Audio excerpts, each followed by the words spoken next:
We are in the middle of the chapter, तो मैं खुद कंफ्यूज हूं कि मैं आपको कैसे अकोमोडेट करूंगा, बट पहले तो लिखने पे फोकस करिएगा एंड चीजों को याद करने पे फोकस करिएगा, which is a contradictory to the fact कि आप 11th में हो, आपको याद करने से ज्यादा समझना चाहिए। बट पहले याद रखिएगा, चीजें याद रखिएगा, इवेंचुअली वो आप कनेक्ट कर लोगे। या फिर आप पुराने वीडियो लेक्चर्स देखकर आना, सिर्फ देखकर आना, सुन के आना, देन वी कैन डिस्कस कि एग्जैक्टली यहां पे क्या हो रहा है। ठीक है, but if you feel like कि मुझे कुछ नहीं चमक रहा है, तो दैट इज जस्ट बिकॉज कि आप इन the middle of the portion हो। ठीक है, सो पहला टास्क है पुराने लेक्चर्स देखकर आइएगा एंड डोंट डिले दिस। जितना ज्यादा डिले करोगे उतना ज्यादा आपका वर्कलोड बढ़ता चला जाएगा। फिर नेक्स्ट क्लास में वी कैन टॉक, है ना। कर लिया आपने रिवाइज लास्ट लेक्चर?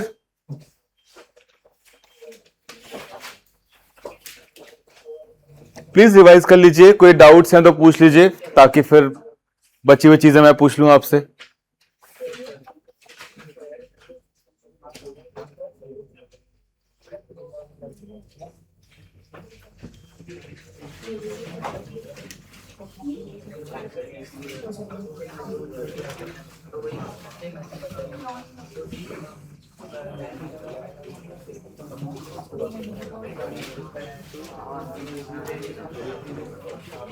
प्लीज केवल आप और आपकी notebook, nothing else, nothing else.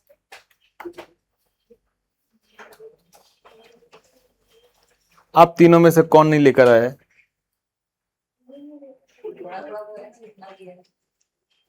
बहुत बढ़िया, आप लोगों ने तो लिटरली ग्रुप प्रोजेक्ट बना दिया है इसका। 4 में से एक। हाँ, तो लास्ट लेक्चर तो रिवाइज नोट्स होंगे ना।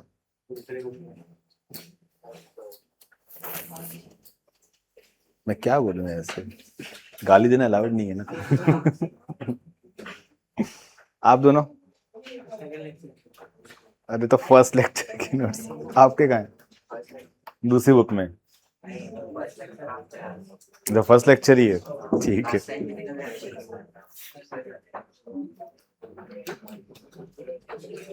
शिवम सर।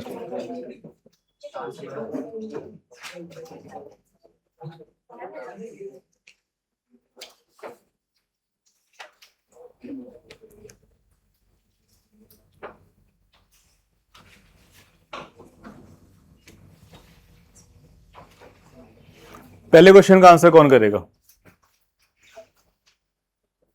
पहले क्वेश्चन का आंसर कौन करेगा?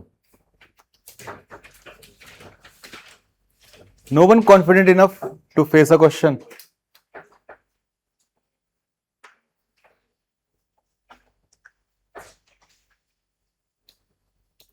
मैम, पहला क्वेश्चन। हाँ, शील्डिंग इफेक्ट क्या होता है? You don't have to, okay, you don't have to give me an exact definition, you just have to give me कि आपने क्या समझा है।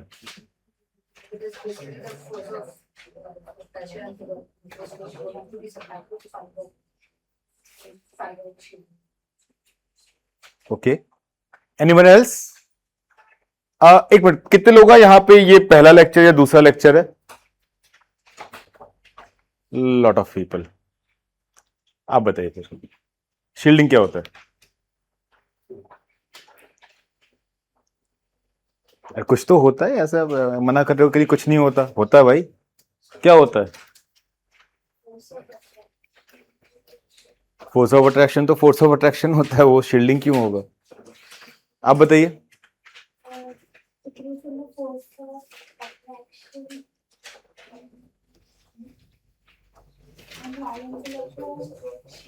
Decrease in the force of attraction on valence electrons.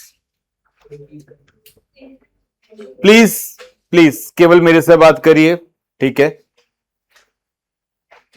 It's okay. एक minute, हाँ आप बताओ।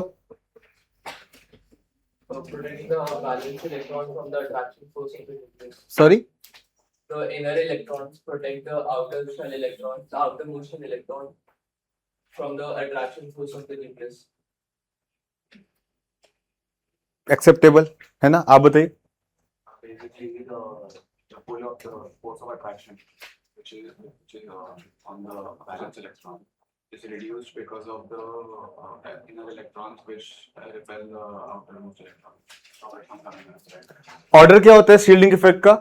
Among the subshells order क्या होता है? सबसे ज्यादा S, then P, then D और सबसे कम एफ। और शील्डिंग इफेक्ट का सिंपल सा मतलब ये है, आप लोगों ने डेफिनेशन बताने की कोशिश की है, अंडरस्टैंडिंग में सिंपल सा मतलब ये है कि आपका न्यूक्लियस जितना force of attraction outer most electron पे भेजता है, उसमें से मैक्सिमम फोर्स ऑफ अट्रैक्शन बीच में ब्लॉक हो जाता है। एक्चुअली ऐसा नहीं होता है, but this is a way of understanding, जिसकी वजह से आपके आउटर मोस्ट पे जितना फोर्स ऑफ अट्रैक्शन पहुंचना चाहिए था, उससे वैल्यू कम हो जाती है। क्या ये बात क्लियर है? और ये चीज हमने कुछ एजम्पशन ऑफ नंबर्स में भी करने की कोशिश की थी। न्यूक्लियस 10 का फोर्स लगा रहा है, लेकिन इनर इलेक्ट्रॉन्स ने 7 का ब्लॉक कर दिया, तो वहां तक पहुंचा कितना? केवल 3 इंस्टेड ऑफ 10। और ये जो 7 आपका लगा, जो 7 का फोर्स ब्लॉक हो गया, यही मेरा क्या होता है? Shielding effect. क्या ये बात क्लियर है? लास्ट कोवेलेंट रेडियस क्या होता है मैम?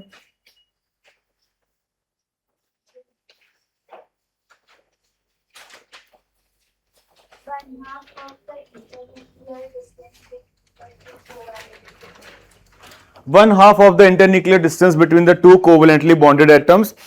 आप बताइए, among the van der Waals radius and metallic radius, covalent radius सबसे ज्यादा कौन सा होगा? सबसे ज्यादा को, हाँ आप, वॉन डेर वाल रेडियस सबसे ज्यादा होगा, क्यों?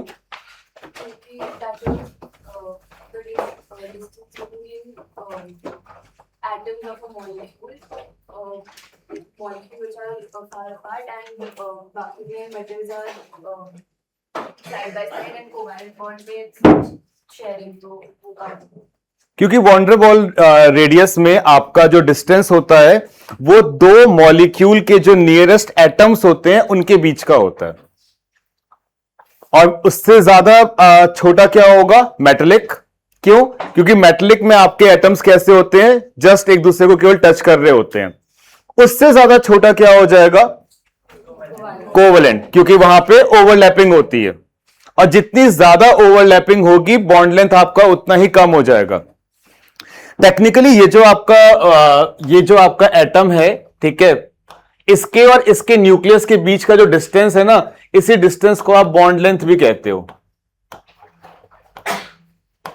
जैसे आपका ये होता है ना कार्बन सिंगल बॉन्ड कार्बन, तो इसका बॉन्ड लेंथ होता है, इट इज मेजर्ड, इसका बॉन्ड लेंथ अराउंड 1.6 एंगस्ट्रॉम होता है। एंगस्ट्रॉम जानते हैं? What is angstrom? 10⁻⁻10 मीटर्स, बिल्कुल।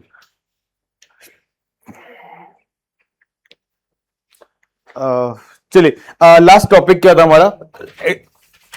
सबसे लास्ट चीज में हमने क्या लिखा था?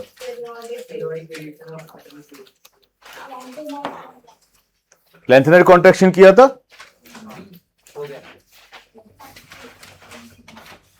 लेंथेनाइड कॉन्ट्रैक्शन हो गया था, और हमने ट्रांजिशन कॉन्ट्रैक्शन भी किया होगा।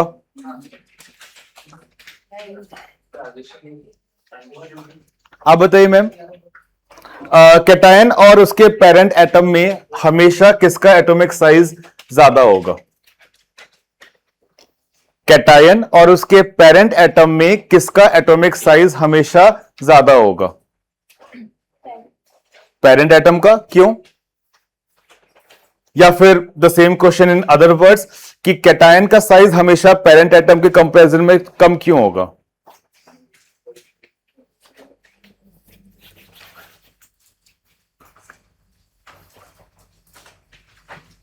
आप चूज करो कौन आंसर करेगा। आपको चूज करना पड़ेगा, there is no bypass in this will create a rift between you and your friends ना, तो चूज आप किसको फंसाना चाहोगे। The number of electrons in cation decreases keeping the number of neutrons same, and this effectively increases the nuclear charge on each electron, और आपका cation कैसा हो जाएगा, पेरेंट एटम के कंपैरिजन में हमेशा छोटा। तो इस कंपैरिजन में आप मुझे बताइए कि नियॉन और सोडियम प्लस में से किसका एटॉमिक साइज छोटा होगा। अच्छा, नियॉन के कितने, ठीक है, नियॉन में नंबर ऑफ इलेक्ट्रॉन्स कितने हैं? Number of electrons 10। Electronic configuration 1s2 2s2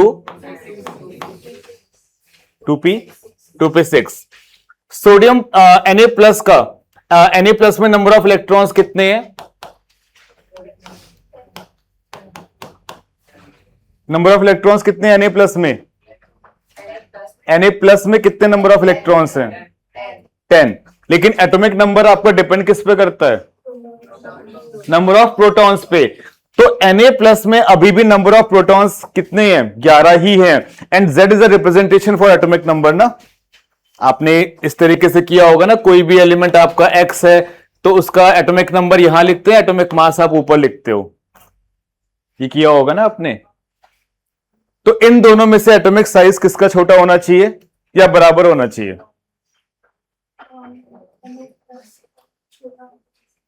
Na plus का छोटा होना चाहिए क्योंकि उसमें 11 प्रोटॉन मिलके कितने इलेक्ट्रॉन्स को पुल कर रहे हैं? 10। और नियॉन में 10 इलेक्ट्रॉन मिलके 10 इलेक्ट्रॉन को ही पुल कर रहे हैं, तो उसका साइज से ये ज्यादा छोटा हो जाएगा। सिमिलरली अगर मैं आपको एक पूरा ऑर्डर दूं, जैसे कि आपके पास ऑर्डर है नियॉन, फिर आपके पास ऑर्डर है Na plus, then it can be Mg+2 and in the last Al+3। इन सब में से बताइए सबसे छोटा एटॉमिक साइज किसका होगा? इन सब में एक चीज कॉमन है, ये सारे के सारे आइसो इलेक्ट्रॉनिक स्पीशीज हैं। What do you mean by iso electronic? Having same number of electron. और आइसो इलेक्ट्रॉनिक केवल स्पीशीज नहीं होती है, कंपाउंड्स भी हो सकते हैं। अगर आपके पास कोई एक ऐसा कंपाउंड है, कोई दो ऐसे कंपाउंड है जिसमें total number of electron same है, तो वो भी आइसो इलेक्ट्रॉनिक होगा। अब आइसो इलेक्ट्रॉनिक में आपका सबसे ज्यादा छोटा साइज किसका होगा इन सब में? Al+3 का। ऐसा क्यों होगा? क्योंकि यहां पे आपके 10 इलेक्ट्रॉन्स पे जो इफेक्टिव न्यूक्लियर चार्ज है वो सबसे ज्यादा होगा। क्यों? क्योंकि वहां पे 13 प्रोटॉन्स हैं और 13 प्रोटॉन्स मिलके कितने इलेक्ट्रॉन्स को खींच रहे हैं? तो आपका एटॉमिक साइज सबसे ज्यादा छोटा किसका होगा? Al+3 का। क्या ये बातें क्लियर हो रही हैं? एक पीरियड में सबसे ज्यादा एटॉमिक रेडियस किसका होता है? एक पीरियड में सबसे ज्यादा एटॉमिक रेडियस किसका होता है? कौन से ग्रुप का?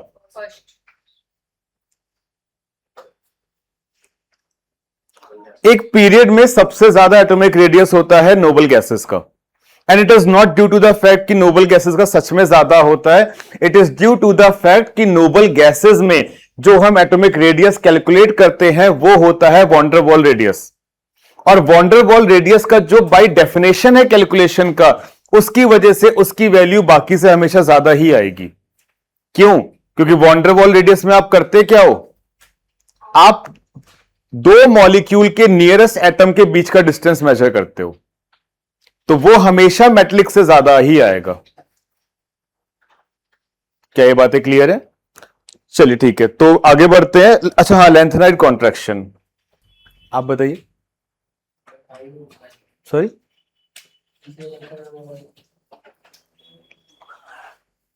आपके बगल में आप थे? बहुत बढ़िया, ये तो मुझे लगा ही था।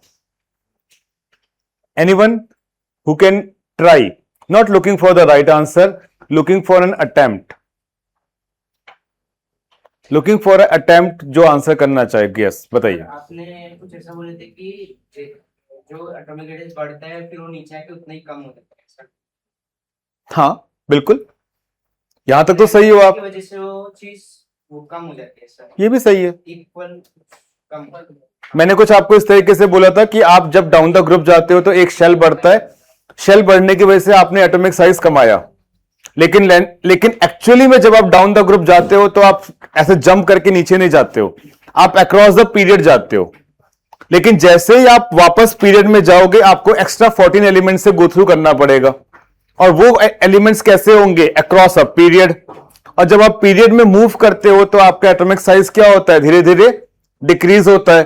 तो ऊपर से नीचे जितना आपने कमाया एटॉमिक साइज, उतना आपने लेंथेनाइड्स की वजह से गवा दिया, जिसकी वजह से आपका जो जिरकोनियम और हैफनियम होते हैं, इनका एटॉमिक रेडियस ऑलमोस्ट कैसा हो जाता है? सेम। इनका एटॉमिक रेडियस ऑलमोस्ट कैसा हो जाएगा? सेम। क्यों? वैसे तो यहां से यहां तक एटॉमिक रेडियस बढ़ना चाहिए था, लेकिन आप जिरकोनियम से जब यहां जाओगे तो हैफनियम के जस्ट पहले आपको क्या मिलेंगे? 14 लेंथेनाइड्स। तो आपका एटॉमिक रेडियस ऑलमोस्ट कैसा हो जाएगा? सेम। ये चीज एक और जगह होती है। अच्छा, ये चीज लेंथेनाइड्स की वजह से होती है, इसलिए हम इसको बोलते हैं लेंथेनाइड कॉन्ट्रैक्शन, है कि नहीं? ऐसी ही चीज हमने एक और जगह पढ़ी थी, between the aluminium and gallium and transition contraction. क्योंकि एल्यूमिनियम से गैलियम जाने में आपको पहली बार क्या मिलते हैं? 10 ट्रांजिशन एलिमेंट्स। और जब आप 10 ट्रांजिशन एलिमेंट से गो थ्रू करोगे तो यहां से यहां में आपने जितना कमाया वो इन 10 के चक्कर में गवा दिया, तो आप जैसे थे वैसे ही रह जाओगे ऑलमोस्ट। बात क्लियर है? इसमें कोई भी डाउट है तो प्लीज पूछ लीजिए, क्योंकि जो हमारा अगला टॉपिक है ionization enthalpy, electron gain enthalpy, वो इन फैक्टर्स पे बहुत ज्यादा डिपेंड करने वाला है। एक बार देख लीजिए, कोई भी डाउट है तो प्लीज बताइए, पूछ लीजिए, ठीक है? क्योंकि चीजें वहां पे नॉर्मल ही है ना, क्योंकि 3B से 4B के बीच में आपके ये है ना लेंथेनाइड्स। 3B के जो एलिमेंट्स हैं उसमें डाउन द ग्रुप जाओगे तो एटॉमिक रेडियस इंक्रीज होगा as normal as we expect, लेकिन वही चीज हम एक्सपेक्ट करेंगे 4B में भी।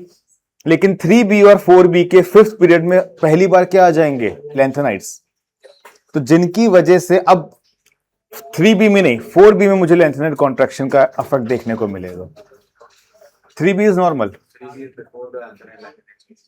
Yes, 3B, after 3B and before 4B, there are lanthanides.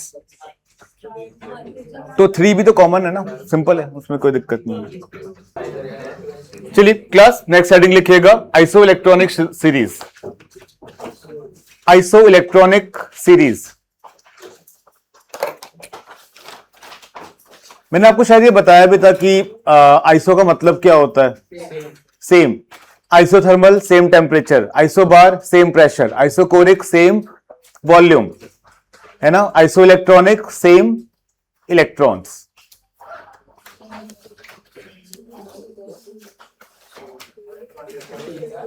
Iso electronic series लिखिएगा, a series of atoms, a series of atoms, ions or molecules, a series of atoms, ions or molecules in which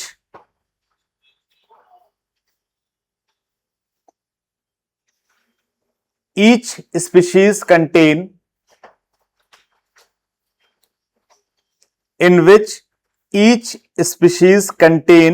same number of electrons,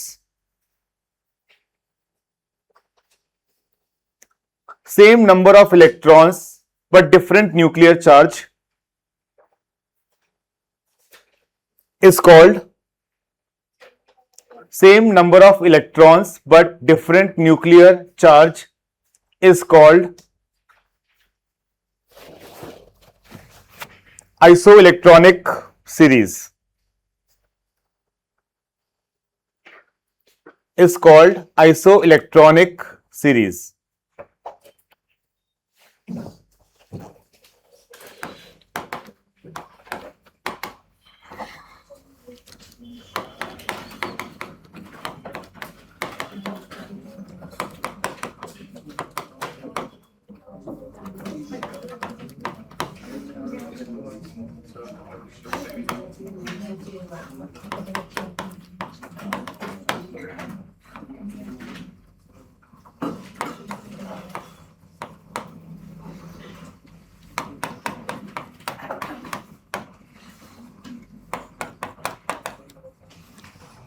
यहां पे आपके जितने भी ions या molecules दे रखे हैं इन सभी को आइसो इलेक्ट्रॉनिक सीरीज में अरेंज करिए, मतलब make a different groups. For example Cl minus, chlorine के कितने इलेक्ट्रॉन होते हैं? 17, minus charge makes it 18, minus charge makes it 18। Sulphur के इलेक्ट्रॉन्स, सल्फर का atomic number 16, minus 2 makes it 18। तो ये दोनों आपके कैसे हो गए? Iso electronic. सबको ग्रुप करिए अलग अलग,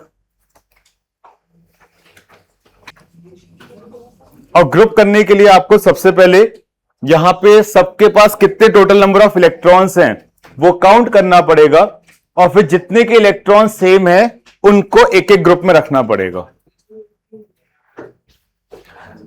Cn माइनस में कितने नंबर ऑफ इलेक्ट्रॉन्स होंगे? Cn माइनस में कार्बन के कितने होते हैं? Carbon is 6, nitrogen is, nitrogen के कितने इलेक्ट्रॉन? 7। कार्बन के 6 इलेक्ट्रॉन, नाइट्रोजन के 7 इलेक्ट्रॉन, दैट मेक्स कितना?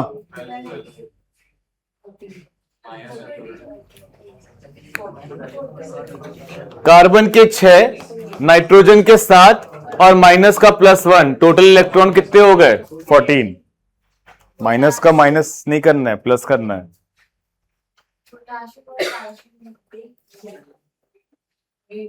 ठीक है, तो हर्षवर्धन कौन है? हर्षवर्धन कौन है?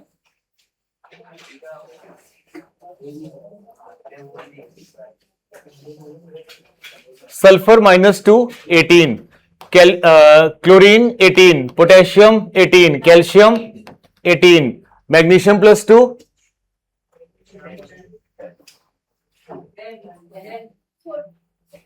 मैग्नीशियम +2 कितना हो गया? 10। SO2 कितना हो गया? SO2 कितना हो गया? 16 + 16। अरे ऑक्सीजन के नंबर ऑफ इलेक्ट्रॉन्स कितने होते हैं? 8, यहां पे 2 हैं, कितने हो गए? तो ये हो गया आपका 16 + 2 × 8, तो ये हो जाएगा 32। नाइट्रोजन के कितने होते हैं? नाइट्रोजन के हो गए 7 और ऑक्सीजन के कितने हो गए? 8, 24 +1 कितना हो गया? 24 + 7, CO3 माइनस, कार्बन के हो गए 6 और कितने हो गए? ये हो गए 24 + 2, ये भी कितना हो गया? 32। N2 कितना हो गया? 14। CO 6 + 8 14, तो Cn माइनस। तो अगर देखा जाए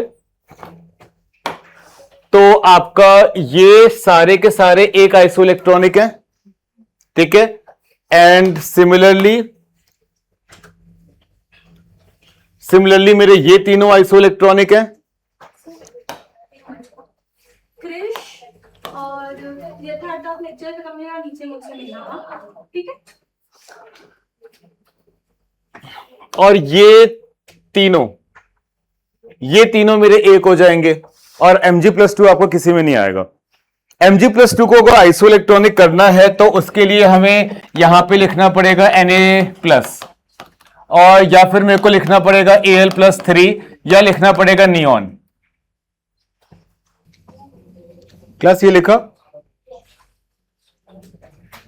क्या हमने? क्या मैंने आपके साथ एंथैल्पी और इंटरनल एनर्जी पे डिस्कशन किया था? ये लिख लिया?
प्लीज वो बंद ही रहने दो।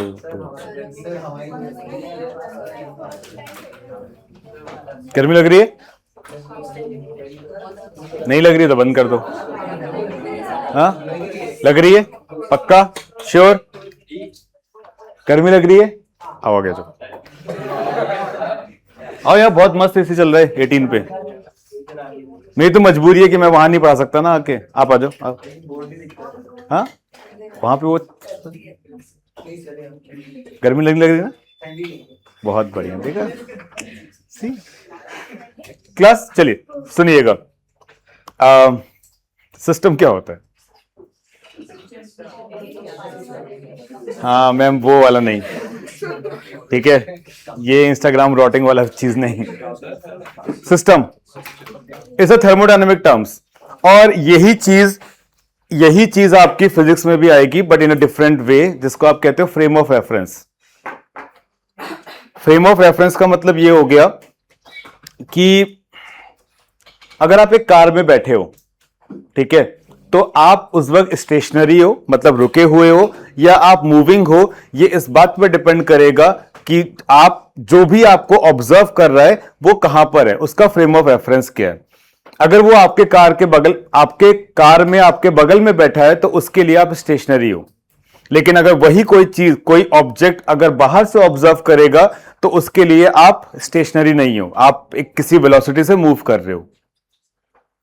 तो सिस्टम, थर्मोडायनेमिक्स में सिस्टम हम उसको कहते हैं any part of the universe which is under observation is known as system. Any part मतलब कोई भी ऐसी चीज जिसमें आप चेंज को ऑब्जर्व कर रहे हो वो आपका सिस्टम कहलाएगा, ठीक है? ये रहा। अगर आप इसमें चेंजेस को ऑब्जर्व कर रहे हो कि ओवर द टाइम आप कंटिन्यूअसली ये देख रहे हो कि ओवर द टाइम इसमें क्या चेंजेस हो रहे हैं, तो ये आपका क्या बन जाएगा? सिस्टम। बात समझ रहे हैं? फॉर अ मोमेंट अगर आप मान लो ISS पर हो, इंटरनेशनल स्पेस स्टेशन पे, और आप पूरे अर्थ पे ऑब्जर्व कर रहे हो, ठीक है, कि अर्थ में क्या क्या चेंजेस हो रहे हैं, तो पूरा अर्थ आपका क्या बन जाएगा? सिस्टम। Getting the point? आप चाय पीने जा रहे हो, वहां पे चाय बन रही है, आप कह रहे हो मुझे दुनिया से मतलब नहीं, मुझे बस ये देखना है कि वो चाय उबल कैसे रही है। तो at that moment you are only concern about that particular thing, जिसको आप ऑब्जर्व कर रहे हो, वो आपका सिस्टम बन गया। इमेजिन आप वॉयेजर पर हो, you know Voyager, anyone knows? अभी रिसेंटली उसने वापस एक हेडलाइंस में आया था, क्योंकि वो ह्यूमंस का मैन मेड पहला ऑब्जेक्ट है जो इंटरगैलेक्टिक हो चुका है। Voyager was a satellite launched by NASA in वो हमारी गैलेक्सी के बाहर जा चुका है। मतलब अब वो सोलर सिस्टम में भी नहीं है, सोलर सिस्टम के बाहर निकल चुका है। अगर आप मान लो फॉर अ मोमेंट आप वहां पर हो या आप वॉयेजर पर हो और आप पूरे गैलेक्सी में चेंजेस देख रहे हो, पूरे मिल्की वे गैलेक्सी में क्या चेंज हो रहे हैं, तो फिर आपका ये पूरा एक सिस्टम बन चुका है। सिस्टम क्लियर हुआ? तो सिस्टम प्लस सराउंडिंग, जिस चीज को आप ऑब्जर्व कर रहे हो उसके अलावा जितनी भी चीजें आपके आसपास बच गई वो आपका सराउंडिंग है। And system plus surrounding makes the entire universe. ठीक है?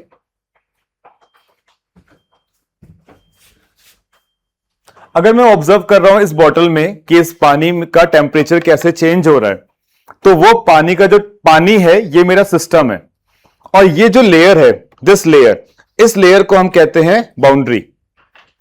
ठीक है? जो कि सिस्टम को, जो कि अंदर का सिस्टम है उसको सराउंडिंग, ये जो बाहर है, और सराउंडिंग कहां तक होगा? पूरा यूनिवर्स, यहां से जितना बच गया ना वो सराउंडिंग है। तो सिस्टम और सराउंडिंग को सेपरेट कौन करता है? ये बाउंड्री। क्या तीनों टर्म्स क्लियर है?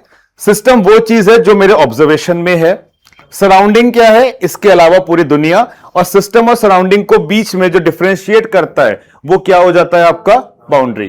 क्या ये बात क्लियर है?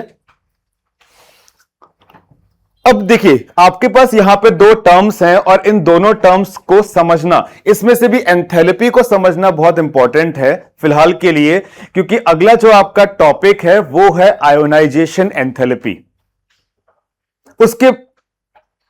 उसके बाद जो आपका टॉपिक है उसका नाम है इलेक्ट्रॉन गेन एंथैल्पी। तो can you see that the enthalpy word is getting repeated. So हमें यह समझना पड़ेगा कि एंथैल्पी एक्चुअली में होता क्या है। अब एक छोटा सा एक्सपेरिमेंट करते हैं। Ma'am I need your bottle again, sorry. So मान लेते हैं कि ये मेरा सिस्टम है, ठीक है, और इस सिस्टम को ये सिस्टम इस वक्त कैसा है? कांस्टेंट वॉल्यूम पे है या कांस्टेंट प्रेशर पर है? आपका सिस्टम क्या है? ये पानी जो अंदर रखा है, और ये पानी कांस्टेंट वॉल्यूम पे है क्योंकि आपने इसको ऊपर से बंद कर रखा है। अब आप चाहे कुछ भी करो, मतलब अनटिल आप इसे तोड़ ना दो, आप कुछ भी करो इसका वॉल्यूम चेंज नहीं होगा। अगर इस सिस्टम को कांस्टेंट वॉल्यूम पे, समझिएगा इंपॉर्टेंट थिंग्स कमिंग अप, अगर आप अपने सिस्टम को कांस्टेंट वॉल्यूम पे हीट एनर्जी दोगे या इससे हीट एनर्जी बाहर निकालोगे, तो इस सिस्टम का चेंज होगा इंटरनल एनर्जी। देखिए वहां पे लिखा है आपके लिए, इंटरनल एनर्जी आपका सिस्टम का, सिस्टम की इंटरनल एनर्जी किस पैरामीटर पे मेजर की जाती है? कांस्टेंट वॉल्यूम पे। क्या ये बात क्लियर है? लेकिन अगर इसी बॉटल को मैं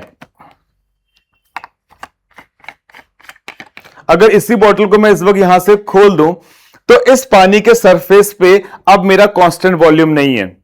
अब मेरा इस पानी के सरफेस पे जो प्रेशर लग रहा है वो कांस्टेंट है, एंड वो प्रेशर कौन सा है? कांस्टेंट एटमॉस्फेरिक प्रेशर है। और पानी के पूरे सरफेस पे जो प्रेशर लग रहा है वो कैसा होगा? कॉमन। तो अगर मैं इस कांस्टेंट प्रेशर पे इस सिस्टम को हीट एनर्जी दूं, ठीक है, या इस सिस्टम से हीट एनर्जी बाहर निकालूं, तो इस सिस्टम में जो एनर्जी चेंज होगा उसको हम मेजर करेंगे in the form of enthalpy. तो कहानी यह है कि आपका इंटरनल एनर्जी और एंथैल्पी दोनों एनर्जी के चेंज को मेजर करता है। दोनों किसको मेजर करता है? एनर्जी के चेंज को। लेकिन बस कंडीशन अलग अलग है। इंटरनल एनर्जी को मेजर करने की कंडीशन क्या है? Constant volume. और एंथैल्पी को मेजर करने की कंडीशन क्या है? Constant pressure. अब थर्मोडायनेमिक्स में ये और डिटेल में डिस्कस किया जाएगा कि जब हमारे पास इंटरनल एनर्जी था तो एंथैल्पी की जरूरत क्यों पड़ी, ब्ला ब्ला ब्ला एंड बहुत सारी चीजें। क्योंकि इंटरनल एनर्जी, अगर मैं आपको सिंपल सा बताऊं तो ये पर्टिकुलर स्टाइलस बहुत सारे एटम्स का बना होगा, काउंटलेस, मतलब टेक्निकली काउंटलेस, और हर एक एटम के हर एक इलेक्ट्रॉन के पास ट्रांजिशनल, रोटेशनल, वाइब्रेशनल, ठीक है, डिग्री ऑफ रोटेशन, इस तरीके से अलग अलग टाइप्स की एनर्जी होती है। और उन सारी एनर्जी को जब आप इकट्ठा करोगे तो इसकी इंटरनल एनर्जी मिलेगी, जो कि करना पॉसिबल नहीं है। एक इलेक्ट्रॉन की ट्रांजिशनल, वाइब्रेशनल और रोटेशनल, ये सारी एनर्जी आप कैलकुलेट नहीं कर सकते, बट वो आगे की चीज है। Internal energy and enthalpy both are form of energy. तो दोनों की यूनिट्स क्या होंगी? एनर्जी। एनर्जी की यूनिट्स क्या होती हैं? जूल्स। तो इंटरनल एनर्जी की भी यूनिट क्या होगी? जूल। एंथैल्पी की भी क्या होगी? जूल। जूल्स या फिर कैलोरीज या फिर kilo calorie, kilo joule, something like this. Getting the point? Internal energy किसी भी सिस्टम का हम कहां पे मेजर करते हैं? कांस्टेंट वॉल्यूम पे। और एंथैल्पी किसी भी सिस्टम का हम कहां पे मेजर करते हैं? कांस्टेंट प्रेशर पे। क्या ये बात क्लियर हो रहा है यहां तक? आपका जो एंथैल्पी होता है, ये जो डेल्टा होता है, इसको आप क्या कहते हो जानते हैं? चेंज। और ये डेल्टा हमेशा होता है फाइनल माइनस इनिशियल। ये बात भी क्लियर है? आपका जो डेल्टा एच है ये दो फॉर्म का होता है। एक तो आपका डेल्टा एच नेगेटिव होगा, दूसरा आपका डेल्टा एच कैसा हो सकता है? पॉजिटिव। अगर डेल्टा एच मेरा नेगेटिव है, इसका मतलब आपका सिस्टम क्या कर रहा है? एनर्जी को रिलीज कर रहा है। फॉर एग्जाम्पल, आपने एक पेपर लिया और आपने पेपर को बर्न कर दिया, क्या आपको एनर्जी मिलती है? क्या होता है?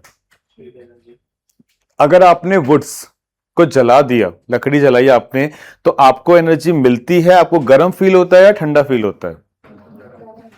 इसका मतलब अगर वो मेरा सिस्टम है तो सिस्टम से आपको एनर्जी क्या मिल रही है? क्या हो रही है? मिल रही है।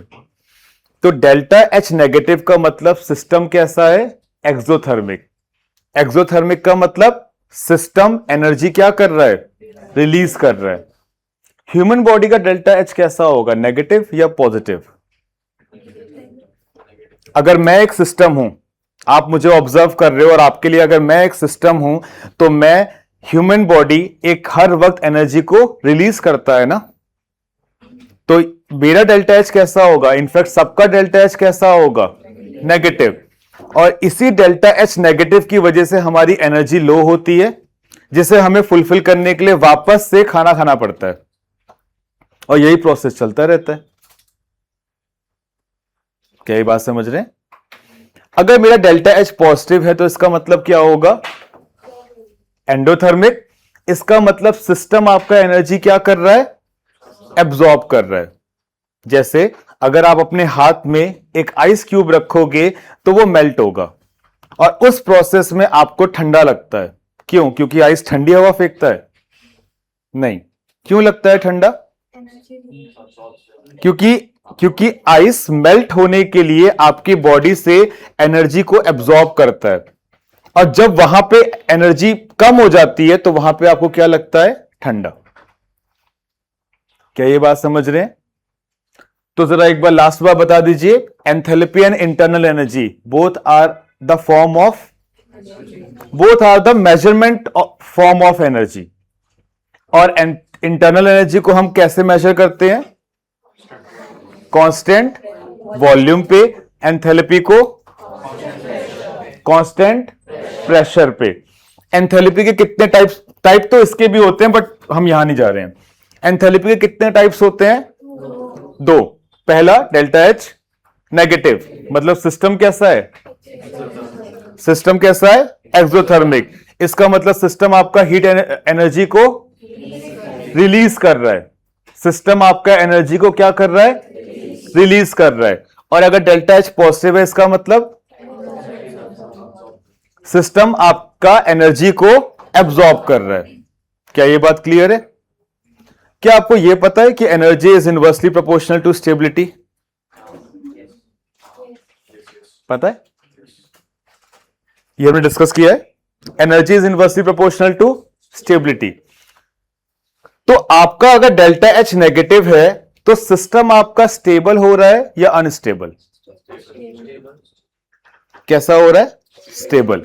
और अगर डेल्टा एच मेरा पॉजिटिव है तो सिस्टम मेरा कैसा हो रहा है? अनस्टेबल। आप बात समझ रहे हो? अगर मैंने कार्बन को बर्न किया तो क्या बनेगा? CO2। कार्बन को बर्न किया तो बनेगा CO2। तो कार्बन की एनर्जी अगर यहां पर है तो CO2 की एनर्जी यहां पर होगी, कम हो जाएगी। और ये जितनी एनर्जी कम होगी इतनी एनर्जी आपको रिलीज हो जाती है। बात समझ रहे हैं? ऐसा कभी नहीं होगा कि आप कार्बन जलाओगे और आपको ठंडा फील होगा। हमेशा आपको गर्म फील होगा क्योंकि वो एनर्जी आपको भेजेगा। इसका मतलब यहां पे ये है, ध्यान से समझिएगा आप, क्लोजिंग स्टेटमेंट है ये इसका। इसका मतलब ये है कि आपका ये एटम ए है, ठीक है, and this is atom B. Atom A और एटम बी जब आपस में बॉन्ड करके मॉलिक्यूल बनाएंगे तो वहां पे डेल्टा एच हमेशा क्या होगा? नेगेटिव। क्यों? क्योंकि वो बॉन्ड बना रहे हैं, क्योंकि उनको और ज्यादा स्टेबल होना है। और स्टेबल होने का तरीका क्या है? एनर्जी को लूज करना। और यहीं पे इस बात को समझिए कि एटम ए अगर एटम बी के साथ बॉन्ड बना रहा है तो वो स्टेबल हो रहा है। स्टेबल होने के लिए वो एनर्जी रिलीज करेगा। अगर उतनी एनर्जी को मैं उस बॉन्ड को वापस सप्लाई कर दूं तो ये बॉन्ड टूट जाएगा।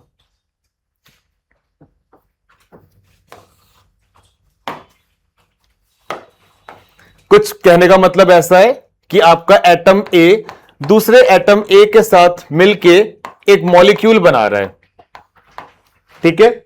और जब ये मॉलिक्यूल बनेगा तो लेट्स एज्यूम कि -x की एनर्जी, -x किलो जूल पर मोल की एनर्जी क्या हो गई है? यहां से रिलीज हो गई। बात समझ रहे हैं? और अगर इतनी एनर्जी मैं वापस से इस बॉन्ड को सप्लाई कर दूं तो ये बॉन्ड मेरा टूट जाएगा। तो आप मुझे बस एक चीज बता दीजिए कि यहां पे ए और ए में से ज्यादा स्टेबल कौन है? मॉलिक्यूल ज्यादा स्टेबल है। क्या आप ये बात समझ पा रहे हैं? छापिए प्लीज। और एक मिनट, सॉरी, पहले आप ये सारी चीज एक बार खुद को एक्सप्लेन करिए। कोई डाउट है तो पूछिए, नहीं है तो लिखना स्टार्ट करिएगा, ठीक है। We are not in a rush to just write those things, क्योंकि ये सारी चीजें ना आपने सुना कई बार होगा कि कॉन्सेप्ट क्लियर होने चाहिए। यही है वो कॉन्सेप्ट्स जो क्लियर होने चाहिए।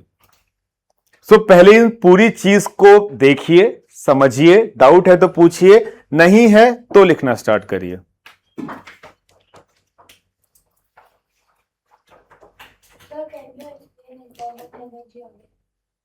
इंटरनल एनर्जी सिस्टम की हम मेजर करते हैं कांस्टेंट वॉल्यूम पे। जैसे आप अगर घर जाके एक बर्तन में पानी डालो, ठीक है, और उसको ऊपर से पूरा अच्छे से ढक दो। एज्यूम करते हैं कि 100% ढक दिया है, अब एक भी वेपर बाहर नहीं आएगा। अब आप उस सिस्टम को जब गर्म करोगे तो उसका इंटरनल एनर्जी चेंज होगा। और आप जब वो पानी गर्म हो जाए आप उसको उठा के बगल में रख दो तो वो एनर्जी रिलीज करेगा। वॉल्यूम अभी भी कांस्टेंट है, तब भी उसका क्या चेंज होगा? Internal energy. अब उसी पानी को अगर आप ऊपर से ढकने की बजाय खोल के गर्म करो तो उसका चेंज होगा एंथैल्पी। That's it. प्लीज छापिएगा इसको।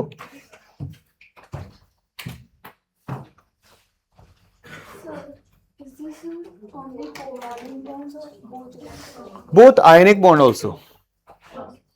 जितना ज्यादा, देखिए, जितना ज्यादा आपका स्ट्रॉन्ग बॉन्ड होगा यहां पे आपकी उतनी ही ज्यादा एनर्जी रिलीज होगी।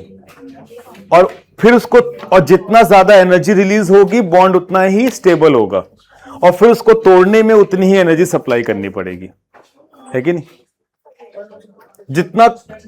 जितना एनर्जी कम रिलीज होगा बॉन्ड उतना ही वीक बनेगा, और जितना वीक बॉन्ड होगा उसको तोड़ने के लिए उतनी ही कम एनर्जी देनी पड़ेगी। सो डेल्टा एच नेगेटिव और डेल्टा एच पॉजिटिव में से कौन सी कंडीशन में आपका सिस्टम ज्यादा स्टेबल हो रहा है? डेल्टा एच नेगेटिव में आपका सिस्टम कैसा हो रहा है? स्टेबल। और एक बात समझिएगा, इन जनरल मतलब मैक्सिमम 99.9% केसेस में अगर आपका कोई भी मॉलिक्यूल अपने आप बन रहा है, ठीक है, तो वहां पे आपका डेल्टा एच कैसा होगा? नेगेटिव। क्योंकि डेल्टा एच नेगेटिव का मतलब वो मॉलिक्यूल आपका स्टेबल होता जा रहा है, और स्टेबिलिटी के लिए आपको हमेशा एनर्जी को रिलीज करना पड़ेगा। You can not be more stable and have more energy, can not. बात समझ रहे? गर्म चाय आपकी ठंडी भी अपने आप इसलिए हो रही है, ठीक है, क्योंकि गर्म चाय के पास एनर्जी कैसी है? ज्यादा। वो अपने आप को क्या करना चाहता है? स्टेबल। और स्टेबल करने के लिए उसको एनर्जी क्या करनी पड़ेगी? रिलीज। लेकिन वाइस वर्सा उल्टा कभी नहीं होगा। ठंडी चाय अपने आप कभी भी गर्म नहीं होगी, क्योंकि अगर वो ठंडी चाय कैसी है? स्टेबल है। और अगर वो गर्म होगा तो वो अनस्टेबल है, और स्टेबिलिटी से अनस्टेबिलिटी कोई भी अपने आप नहीं जाएगा।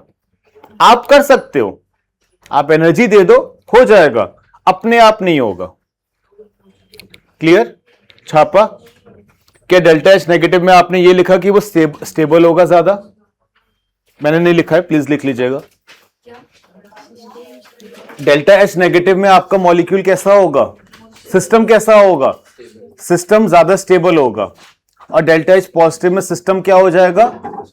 अनस्टेबल। और इसके बाद हेडिंग लिखिएगा,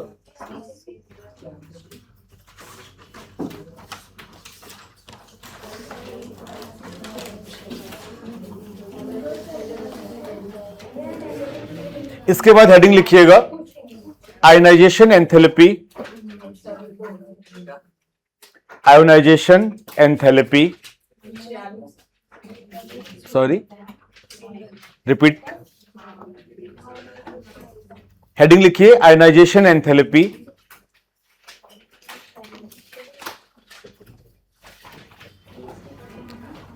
अब एक बात स्टार्टिंग में समझ लीजिए कि आयोनाइजेशन एंथैल्पी, आयोनाइजेशन पोटेंशियल या आयोनाइजेशन एनर्जी, ये तीनों एक ही बात है। इनमें से मैं कुछ भी बोलूं आप समझ जाओ एक ही बात है। कौन कौन सा? आयोनाइजेशन एंथैल्पी, आयोनाइजेशन पोटेंशियल या फिर आयोनाइजेशन एनर्जी, एक ही बात है।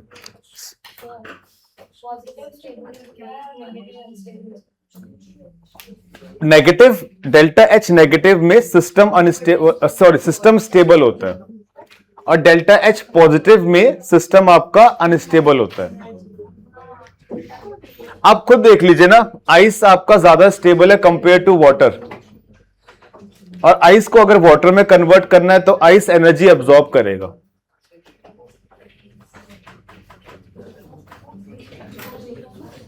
स्टेटमेंट लिखिएगा, minimum energy required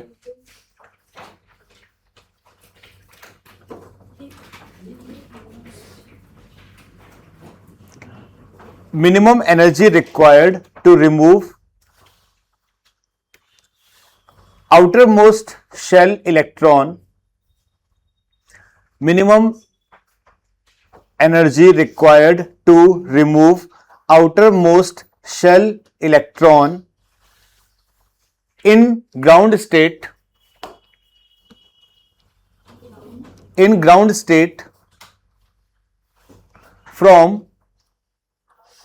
from an isolated gaseous atom,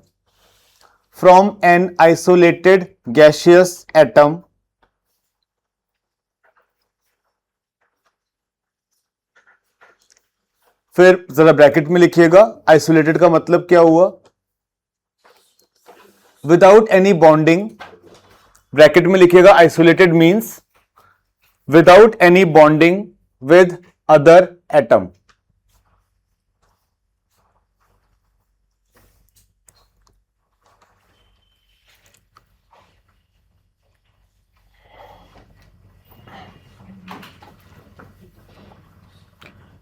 can anyone explain कि क्या इसका मतलब क्या है? क्योंकि आयनाइजेशन एनर्जी आई गेस आपने क्लास 10th में भी थोड़ा सा पढ़ा होगा.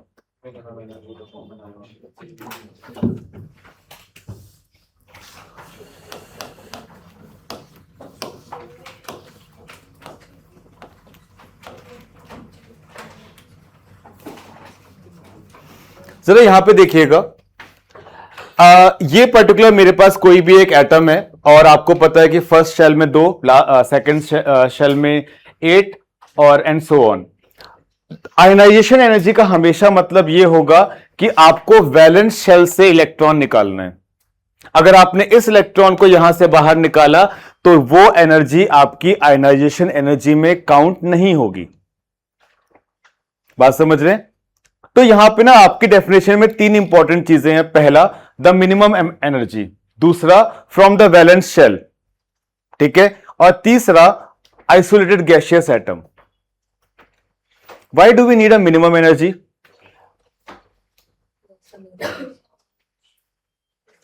Why do we need a minimum energy? Because the extra energy may get converted into kinetic energy. Yes yes. And दूसरी चीज बड़ा सिंपल सा कॉमन सेंस का है कि अगर मैं इस इलेक्ट्रॉन को जरूरत से ज्यादा एनर्जी प्रोवाइड करूं तो ये डेफिनेटली निकल ही जाएगा ना. लेकिन मुझे ये थोड़ा ना पता चलेगा कि वो एग्जैक्टली थ्रेशोल्ड कहां पर है जहां तक वो नहीं निकलेगा या उसके बाद निकल जाएगा. बात समझ रहे हैं? आप अगर कहीं पे भी सामान खरीदने जाते हो तो व्हाट डू यू ट्राई? आप बार्गेनिंग क्यों करते हो? बिकॉज यू वांट टू पे द मिनिमम. आप कोई भी सामान लो और सामने वाले भैया को लाख रुपए पकड़ा दो, भले ही सामान 10 रुपए का क्यों ना हो. आप ऐसा नहीं करते ना. अगर आप करोगे तो भी सामान तो मिलेगा ही ना. तो अगर मैं इस इलेक्ट्रॉन को, अगर मैं इस पर्टिकुलर इलेक्ट्रॉन को बहुत सारी एनर्जी दे दूं जितनी इसकी जरूरत भी नहीं है, तो भी तो ये इलेक्ट्रॉन निकल जाएगा ना. लेकिन हम अपने काम को मिनिमम एनर्जी में करना चाहते हैं. दूसरा, आपको हमेशा आयनाइजेशन एनर्जी के लिए आपको हमेशा अपना इलेक्ट्रॉन निकालना कहां से है? वैलेंस शेल से. वैलेंस शेल से इलेक्ट्रॉन इसलिए निकालना है क्योंकि अगर आपका जो प्रोटॉन का या फिर जो न्यूक्लियस का फोर्स ऑफ अट्रैक्शन होगा वो इन तीनों में से मिनिमम किस पे होगा? जो सबसे दूर होगा, इस पे मिनिमम फोर्स ऑफ अट्रैक्शन होगा. तो इसको निकालने के लिए भी आपको एनर्जी कैसी देनी पड़ेगी? मिनिमम. क्या ये बात समझ रहे हैं? तीसरी कंडीशन है आपकी यहां पे इंपॉर्टेंट कि आइसोलेटेड गैसियस एटम होना चाहिए. क्यों? एक्चुअली सारी कंडीशंस घुमा फिरा के एक ही बात कहती हैं, मिनिमम एनर्जी. तो आइसोलेटेड गैसियस एटम क्यों होना चाहिए? जैसे अगर आपको सोडियम अपने नेचुरल स्टेट में सॉलिड होता है, soft solid which can be cut through a knife. ठीक है. सोडियम का अगर मुझे आयनाइजेशन एनर्जी कैलकुलेट करना है तो मैं उसके सॉलिड फॉर्म में कैलकुलेट नहीं कर सकता. मैं सोडियम के एलिमेंट का पहले वेपर्स बनाऊंगा और उन वेपर्स में उसकी आयनाइजेशन एनर्जी को कैलकुलेट करूंगा. तो why do we need to convert into gaseous atom? Because gas के atoms are not very strongly bonded to each other. Yes. And उससे क्या होगा फिर? बिल्कुल सही. So you need less energy to separate them. उससे आपको कोई एक्स्ट्रा एनर्जी नहीं देनी पड़ेगी. You need a less energy. क्योंकि कुछ ऐसा समझिए कि अगर आप कहीं एक सेंटर पर हो सराउंडेड बाय मैनी पीपल्स, तो वहां से अगर मुझे आपको पुल करना है तो मुझे कुछ एक्स्ट्रा एनर्जी देनी पड़ेगी. पहले तो आपकी रेजिस्टेंस एनर्जी को ओवरकम करना पड़ेगा, प्लस जो सराउंडिंग के लोगों की वजह से आप पे जो इन्फ्लुएंस हो रहा है मुझे उसे भी ओवरकम करना पड़ेगा. And that is not the minimum energy. तो अगर आप किसी भी आयनाइजेशन एनर्जी को सॉलिड में कैलकुलेट करोगे तो आपकी वैल्यू गलत आएगी. वो इसलिए क्योंकि वहां पे सॉलिड में आपके आसपास बहुत सारे एटम्स होते हैं एंड ये बहुत सारे एटम्स आपके उस पर्टिकुलर एटम पे इंफ्लुएंस करेंगे, जिसकी वजह से आपको एक्स्ट्रा एनर्जी देनी पड़ेगी. क्या ये बात क्लियर हो रही? ठीक है. डेल्टा एच नेगेटिव होगा या पॉजिटिव? Positive. डेल्टा एच कैसा होगा? Positive. And why it will be so? You have to choose energy so that the electron comes out. बहुत बढ़िया. क्योंकि यहां पे आपका इलेक्ट्रॉन का प्रोटॉन के साथ या टेक्निकली न्यूक्लियस के साथ क्या डेवलप हो रखा है? Force of attraction. और फोर्स ऑफ अट्रैक्शन की वजह से वहां पे पहले एनर्जी रिलीज होगी और उतनी ही रिलीज एनर्जी को अगर आप वापस सप्लाई कर दो तो ये आपका बॉन्ड टूट जाएगा. तो टेक्निकली आपको अगर बॉन्ड तोड़ना है या किसी का हाथ तोड़ना है तो आपको एनर्जी सप्लाई करनी पड़ेगी. Getting my point? चलिए तो जरा आगे लिखते हैं फिर इसमें. हेडिंग 1 करके लिखिएगा successive ionisation energy. Successive ionisation energy.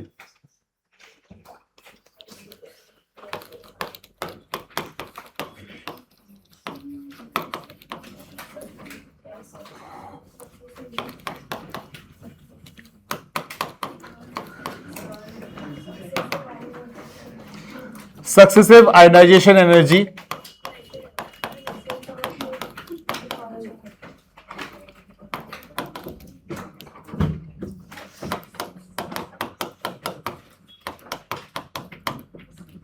Please जरा ये लिखिएगा.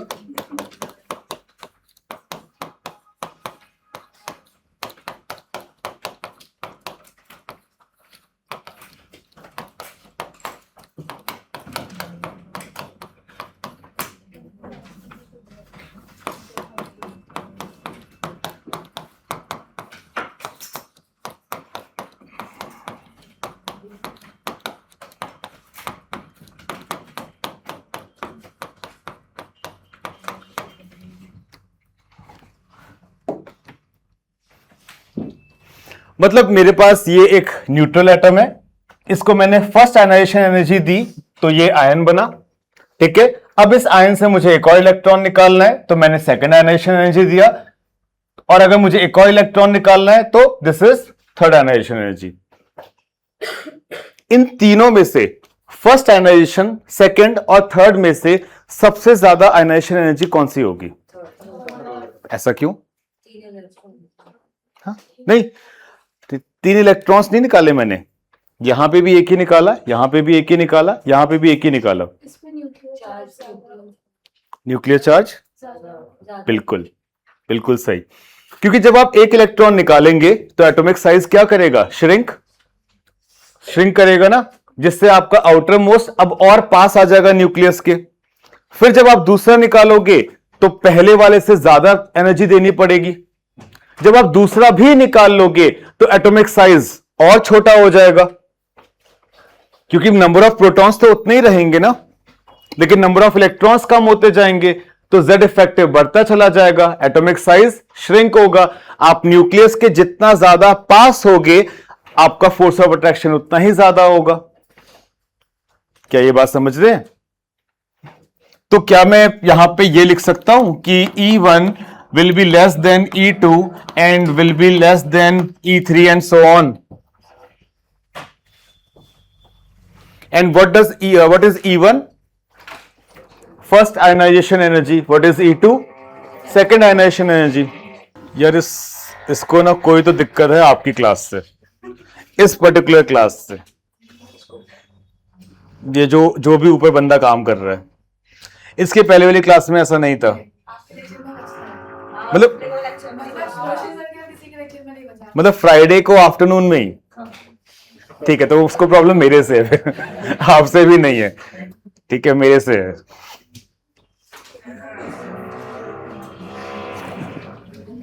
बहुत फनी नॉइज. चलिए जरा यहां पे सेकंड पॉइंट लिखिएगा.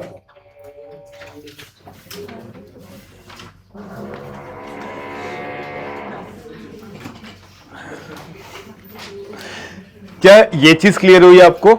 इसमें किसी को डाउट है? नेक्स्ट पॉइंट लिखिएगा. हाँ, B. Electron can not be removed from solid state. First का बी लिखिएगा. Electron can not be removed from solid state of an atom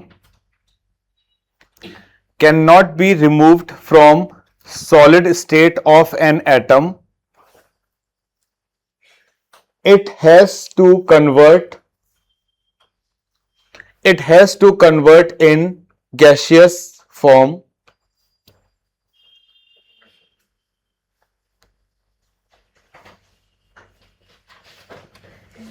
It has to convert in gaseous form, and the energy required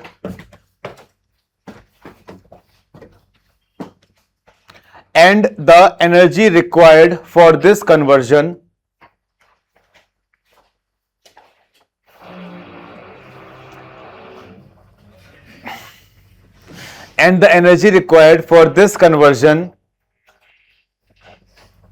is called, क्या कहते हैं इस energy को, जो आपके solid को सीधा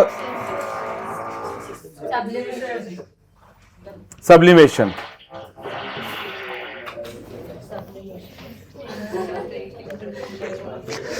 energy required for this conversion is known as sublimation energy. Sublimation energy. नहीं, मेरी मर्जी नहीं, बस ये थॉट मेरे दिमाग में चल रहा है कि ये फ्राइडे आफ्टरनून में ही क्यों करता है ये काम. क्या काम करे, कैसे यहाँ पे ड्रिल मार रहा है.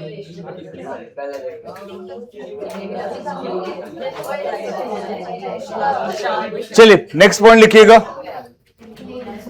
क्लास 1 का सी. फटाफट, ऐसे सांस क्यों ले रहे हो आप लोग, लिखते चलो फट. Ionisation enthalpy.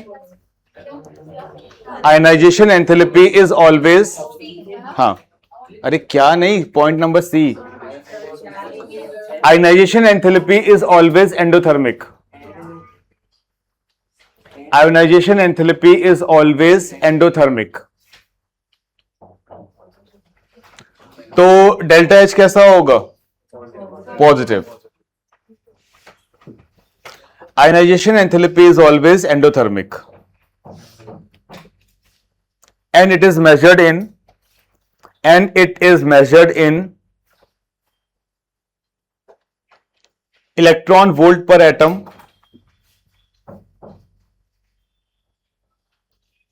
kilocalorie per mole, electron volt per atom, comma, kilocalorie per mole, electron volt EV पर एटम, कॉमा, किलो कैलोरी पर मोल और किलो जूल पर मोल. किलो कैलोरी, सर लिखो ना, मेहनत करवाओगे.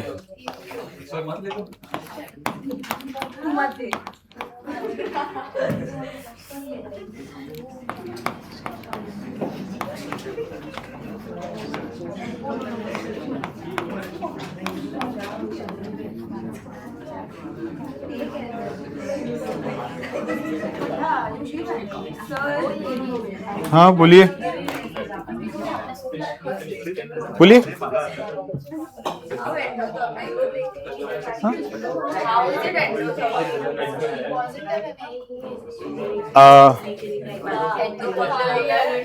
ठीक है,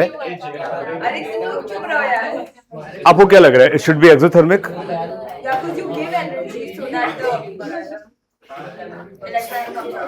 Yes. So when I am giving the, first of all you have to define the system. The system is that electron, the entire atom, and I am giving energy to that particular atom to break the bond between them and the nucleus. So delta H would be positive. We have to see from the atom's perspective, not ours. You have to see from the system's perspective, and the system is receiving the energy. So from the system's perspective, delta H is endothermic. Class second point number 2 लिखिएगा, 1 के बाद 2.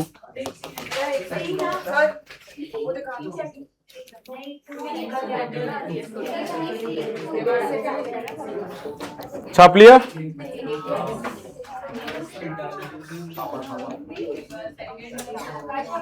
हाँ, second is factors affecting ionization energy. Factors affecting ionization energy.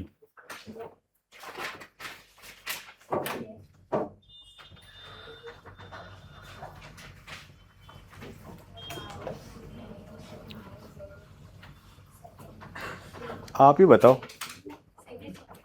कौन बताएगा पहला? Sorry,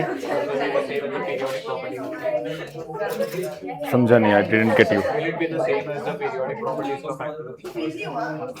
The factors will be same, but let's see what happens.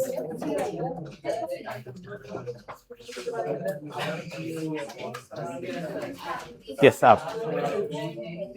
आप नहीं हो क्लास में? ठीक है, आप बताइए.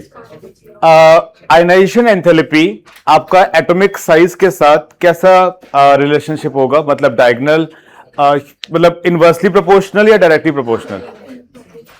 And the reason behind it. Ionization energy atomic size के साथ किस तरीके से रिलेटेड होगा? डायरेक्टली प्रोपोर्शनल या inversely proportional?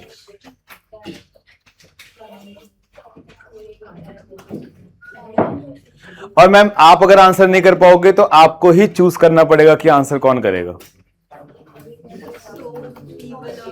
And you will choose that person which whom you hate the most.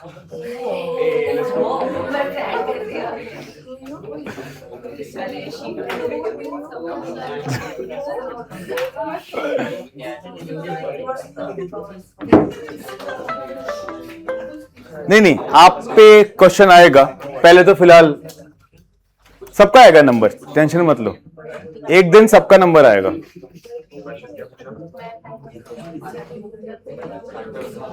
Ionization enthalpy ma'am ऐसा डिस्कस नहीं करना है. और ट्रस्ट मत करो, क्या पता वो गलत बता रही हो. आंसर नहीं बता रही है. बहुत बढ़िया. चलिए प्लीज बताइए. आयनाइजेशन एनर्जी, अरे क्यों डिस्ट्रैक्ट कर रहे हो उसे? आयनाइजेशन एनर्जी आपका एटॉमिक साइज के साथ कैसे रिलेटेड होगा? मतलब अगर मैं एटॉमिक साइज बढ़ाऊंगा तो आयनाइजेशन एनर्जी कम होगी या ज्यादा होगी? That is the whole question. Would you like to choose the person whom you hate the most? Please.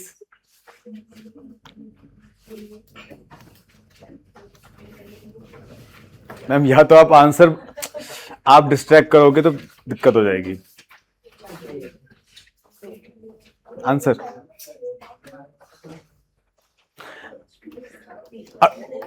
अगर आप एटॉमिक रेडियस को इंक्रीज करोगे तो आयनाइजेशन एंथैल्पी क्या होगा? इंक्रीज या डिक्रीज?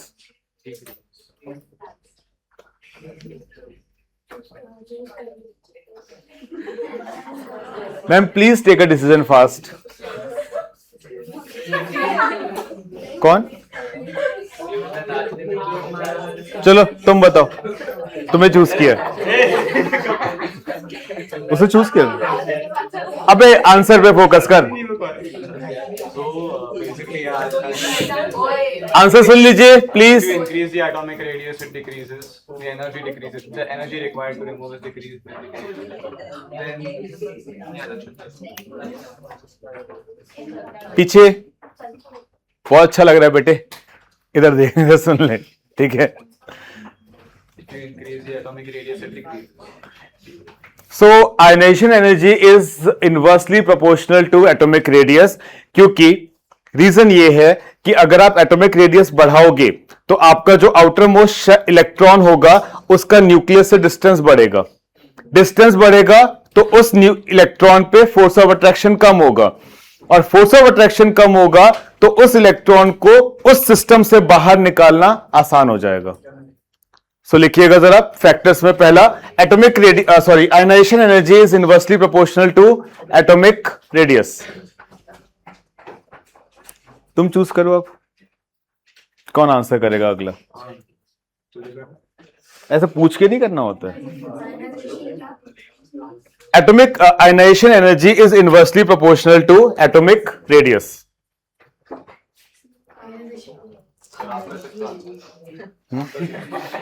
बहुत बढ़िया. नहीं, मुझे नहीं आता.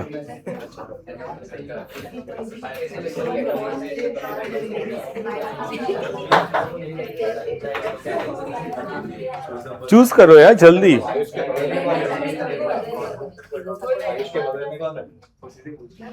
आयुष तेरे बगल में कौन बैठा है? उसको वो व्हाइट शर्ट पेक्स. चलिए खड़े हो जाइए.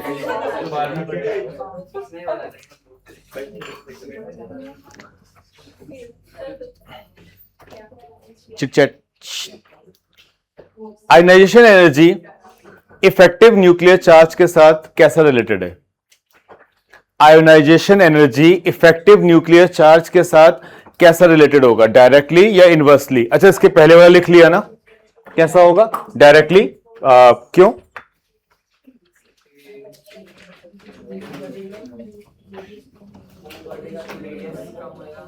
इफेक्टिव न्यूक्लियर चार्ज बढ़ेगा तो रेडियस कम होगा. एंड सही है फिर तो. अगर आपका इफेक्टिव न्यूक्लियर चार्ज बढ़ेगा तो रेडियस कम होगा. रेडियस कम होगा तो आउटर मोस्ट इलेक्ट्रॉन पे न्यूक्लियस का फोर्स ज्यादा लगेगा और फिर आपको ज्यादा एनर्जी सप्लाई करनी पड़ेगी उसको ब्रेक डाउन करने के लिए. है कि नहीं? लिख लीजिए. आप लोग इनवर्सली बोल रहे थे. अच्छा, गुड, बहुत बढ़िया. बैठ जाइए. लिख लीजिए जरा. Ionization energy is directly proportional to effective nuclear charge. और रीजन खुद से लिखिए. Ionization energy is directly proportional to effective nuclear charge. Reason खुद से लिखिए. और रीजन होगा क्या?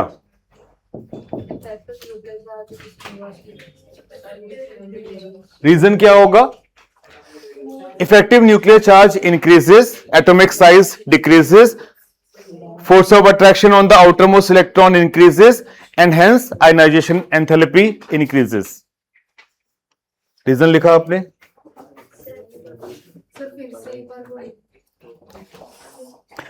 Effective nuclear charge increases. देखिए सब कुछ एक ऑर्डर में है. अगर आपका इफेक्टिव न्यूक्लियर चार्ज इंक्रीज होगा तो एटॉमिक साइज कम होगा.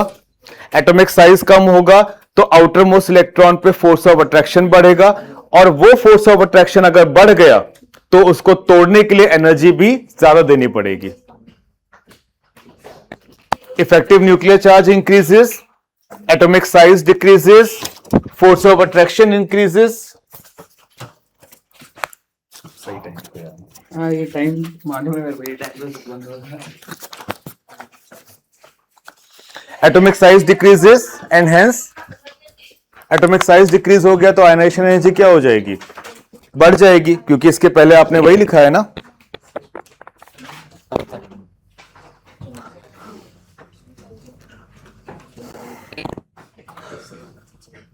नेक्स्ट का आंसर कौन करेगा? मैं चूज करूं क्या? तुम्हारा तो हो गया. चलिए मैम, आपका नाम क्या है? प्रीशा. चलिए आप बताइए कि what is the relation between ionization energy and shielding effect? What is the relation between ionization energy and shielding effect? Shielding effect बढ़ेगा तो जेड इफेक्ट कम होगा. यस, तो ये भी कम होगा तो इनवर्सली. बहुत बढ़िया.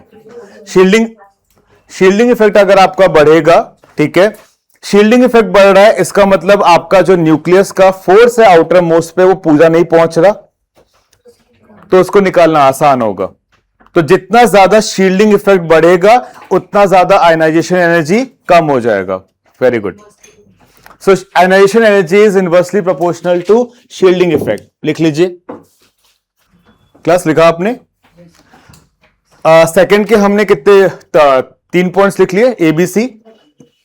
ये सेकंड का डी लिखिएगा. Penetration power of subshells. पहला हमारा क्या था? है ना? Penetration power of subshell. Second का डी लिखिएगा, पेनिट्रेशन पावर ऑफ सबशेल। उसके अंदर भी आपके 2 पॉइंट्स हैं, जरा उनके नोट डाउन करिएगा।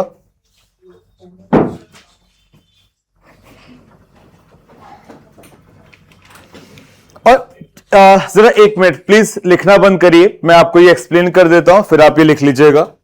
पहले सुन लीजिए यहां पे हो क्या रहा है, प्लीज लिखना बंद करिए। यहां पे कहानी बड़ी सिंपल सी है और वही रिपीटेड है। आपका सबशेल, कौन सा सबशेल आपके न्यूक्लियस के सबसे ज्यादा पास होता है? एस। तो सबसे ज्यादा जो पास होगा, क्या उससे इलेक्ट्रॉन निकालना सबसे मुश्किल होगा? बस इतनी सी कहानी है। तो आपका अगर इलेक्ट्रॉन एस में है तो उसको निकालना ज्यादा मुश्किल है compare to p, compare to d, compare to f. लेकिन एक बात का यहां पे ध्यान रखिएगा, आप जब भी ये कंपैरिजन करोगे, you always have to make sure कि सबका जो प्रिंसिपल क्वांटम नंबर है वो सेम है। Principal quantum number has to be same. तो आप यहां पे आपका 5s, 5p, 5d, 5f, इनमें से सबसे आसान इलेक्ट्रॉन निकालना किसमें होगा? 5f से। और 5s से इलेक्ट्रॉन निकालना सबसे ज्यादा मुश्किल होगा। Getting the point? छापिए।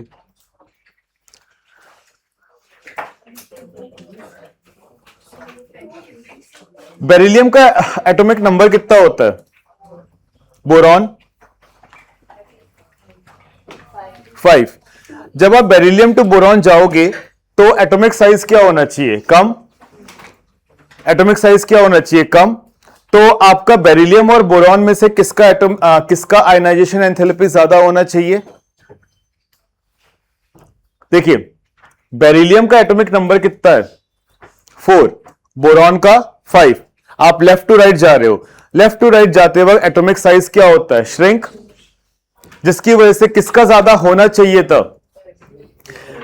आपका बोरॉन का आयनाइजेशन एंथैल्पी ज्यादा होना चाहिए था, लेकिन फर्स्ट आयनाइजेशन एंथैल्पी आपकी बेरिलियम की ज्यादा होती है। और वो भी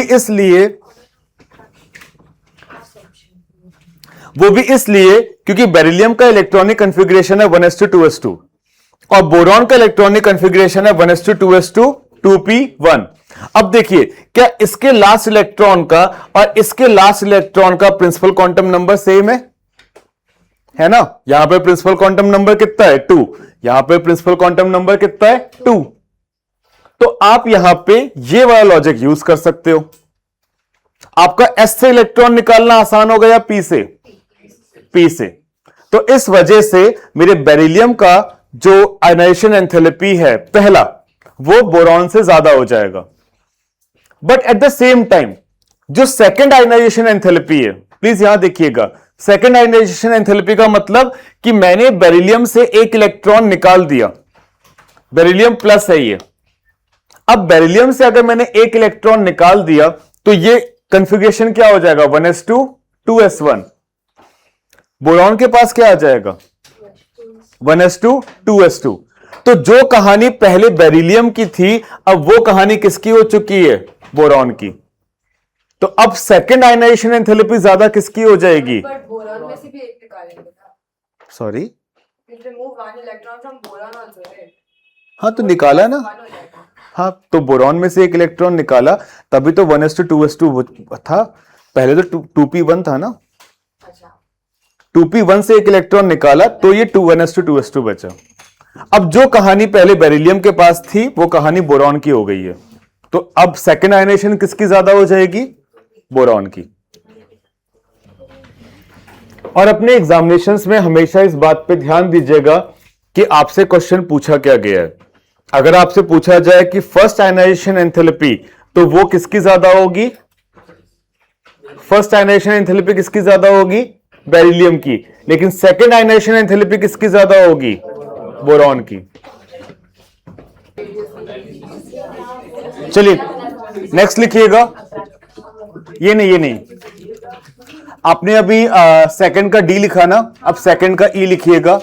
stability of half filled and full field orbitals. Stability of half filled and full field orbitals. Statement लिखिएगा उसमें। Stability of half filled and full field orbitals. Statement लिखिएगा। हाफ फिल्ड मतलब ये सेकंड का ई है ना, सेकंड के ई में भी आपके दो सब पॉइंट्स हैं, तो ये पहला है।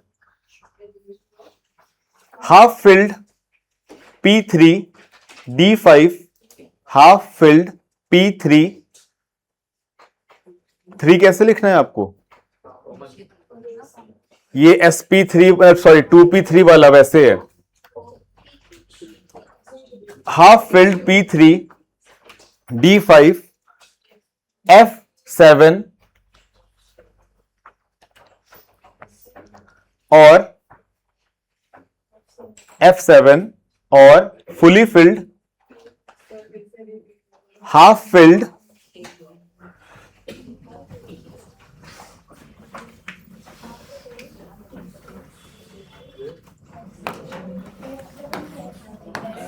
Half filled P3 D5 F7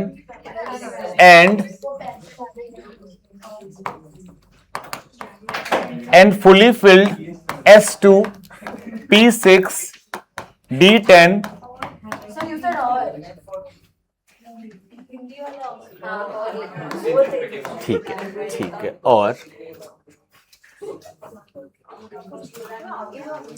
और fully filled S2 P6 D10 F14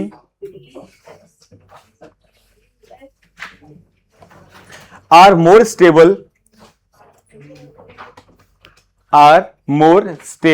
than others.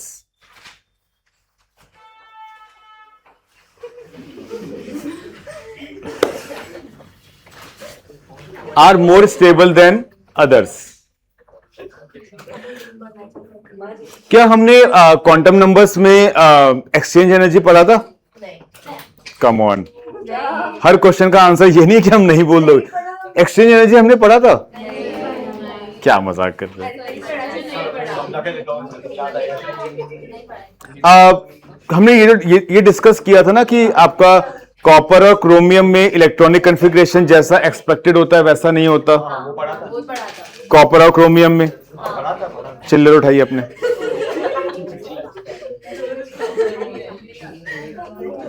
Reason क्या होता है उसका? there are half filled because of that. देखिए कॉपर का एक्चुअल इलेक्ट्रॉनिक कॉन्फ़िगरेशन आना चाहिए था मतलब ऐसा 4s2 3d9 आना चाहिए था, लेकिन एक्चुअल में कॉपर का इलेक्ट्रॉनिक कॉन्फ़िगरेशन होता है, एक्चुअल इलेक्ट्रॉनिक कॉन्फ़िगरेशन होता है 3d10 4s1। और ऐसा क्यों होता है? ऐसा इसलिए होता है क्योंकि आपका 4s2 का एक इलेक्ट्रॉन निकल के 3d9 में आ जाता है, और 3d9 में इसलिए आता है क्योंकि ये फिर आपका बन जाएगा 3d10, और 3d10 का मतलब कुछ ऐसा हो गया 1 2 3 4 5। ठीक है, ये सारे के सारे ऑर्बिटल्स मेरे कैसे हैं? हाफ फिल्ड हैं। ठीक है, और हाफ फिल्ड ऑर्बिटल्स और फुल फिल्ड ऑर्बिटल्स आपके एक्स्ट्रा स्टेबल होते हैं। ऐसा क्यों half filled orbitals extra stable होते हैं? ये पांचों के पांचों ऑर्बिटल मेरे डीजेनरेट हैं। ये पांचों के पांचों ऑर्बिटल मेरे डीजेनरेट हैं, मतलब कहने का ये है कि इन सब की एनर्जी इक्वल है। ठीक है, अब जब आपने एक इलेक्ट्रॉन यहां पे फिल किया तो इस पर्टिकुलर ऑर्बिटल की एनर्जी इन चार के कंपैरिजन में थोड़ी सी बढ़ गई है, और अगला इलेक्ट्रॉन पहले ऊपर नहीं जाएगा, पहले वो लोअर एनर्जी में जाएगा, इसलिए आप पेयरिंग स्टार्ट नहीं कर सकते। अब जब आपने एक और इलेक्ट्रॉन रखा तो इन दोनों की एनर्जी बढ़ गई है, कॉमन इक्वल हो गई है, और इन तीनों की एनर्जी कम है। बात समझ रहे हैं? फिर आपने एक और इलेक्ट्रॉन रखा, अब इन तीनों की एनर्जी बढ़ गई है, इक्वल हो गई है, और अब इन दोनों की इक्वल बची केवल। यहां तक बात समझ रहे हैं? मैंने एक और इलेक्ट्रॉन रखा, अब क्या हुआ, उन चारों की एनर्जी इक्वल हो गई है, मतलब इंक्रीज हो गई है और इक्वल हो गई है। और जब यहां पे रखा तो सबकी एनर्जी इंक्रीज हो गई कंपेयर टू पहले और इक्वल हो चुकी है। यहां पे एक चीज होती है जिसको आप कहते हो एक्सचेंज एनर्जी। और एक्सचेंज एनर्जी में होता क्या है कि ये जो इलेक्ट्रॉन आपका इस ऑर्बिटल में है, ये इलेक्ट्रॉन यहां से निकल के यहां पे आ सकता है और ये यहां पे चला जाएगा। और एक्सचेंज आपका बिटवीन द सेम स्पिन होता है। अगर ये +1/2 है तो ये भी +1/2 है, इनमें एक्सचेंज पॉसिबल है। तो जितने ज्यादा आपके एक्सचेंज होते हैं ना, जितने ज्यादा आपके एक्सचेंज होते हैं, उतनी ज्यादा आपकी एनर्जी क्या होती है, रिलीज होती है। ये जितना भी एक्सचेंज मैं यहां पे कर रहा हूं ना, जैसे मान लीजिए ये एक्सचेंज किया, इस एक्सचेंज में थोड़ी सी एनर्जी क्या हुई होगी, सिस्टम से रिलीज हो गई। अब ये आपको अच्छे से पता है कि सिस्टम से अगर एनर्जी आपने बाहर निकाल दी तो वो क्या हो जाएगा, एक्स्ट्रा स्टेबल। तो जितनी बार आपका एक्सचेंज हो रहा है उतनी बार आपका सिस्टम और क्या होता चला जा रहा है, उतनी बार आपका सिस्टम और स्टेबल होता चला जा रहा है। बात समझ रहे हैं? तो अगर आपसे कोई ये पूछे कि P3, अब अगर यही मेरा D5 है, अगर मेरा D10 होता तो D10 मेरा D5 से ज्यादा स्टेबल होता, क्योंकि D5 में +1/2 के बीच में हो रहा है और D10 में +1/2 तो होता ही, -1/2 भी होता। तो ये जितने भी एक्सचेंज है मल्टीप्लाइड बाई 2 उतने होते, और जितना ज्यादा स्टेबल एनर्जी उतनी ही ज्यादा कम सिस्टम की। बात समझ रहे हैं? और कोई भी चीज होना क्या चाहता है, स्टेबल ही होना चाहता है। अब देखिए यही कहानी है नाइट्रोजन और यही कहानी है आपके नाइट्रोजन और ऑक्सीजन की। ठीक है, कि आपके जो नाइट्रोजन का पहला इलेक्ट्रॉनिक कन्फिग्रेशन, पहला आयनाइजेशन एंथैल्पी होगा नाइट्रोजन का, तो नाइट्रोजन का इलेक्ट्रॉनिक कन्फिग्रेशन क्या होता है, 1s2 ऑक्सीजन का क्या होता है, 1s2 तो वैसे तो देखा जाए तो ऑक्सीजन का एटॉमिक साइज कम होता ही है, तो आयनाइजेशन एंथैल्पी ज्यादा किसकी होनी चाहिए थी, ऑक्सीजन की।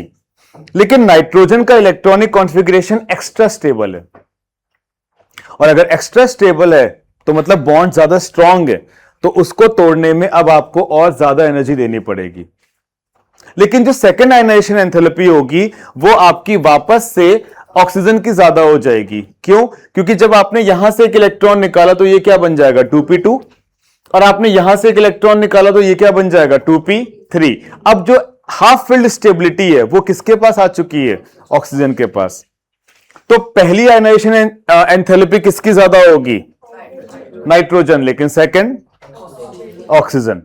And the reason is due to the extra half filled stability of p orbital. अब अगर आपसे कोई ये पूछता है कि p ऑर्बिटल हाफ फिल्ड जो होते हैं वो एक्स्ट्रा स्टेबल क्यों होते हैं, तो reason would be exchange energy. क्या ये बात क्लियर है? छापिए क्लास, छाप लिया आपने?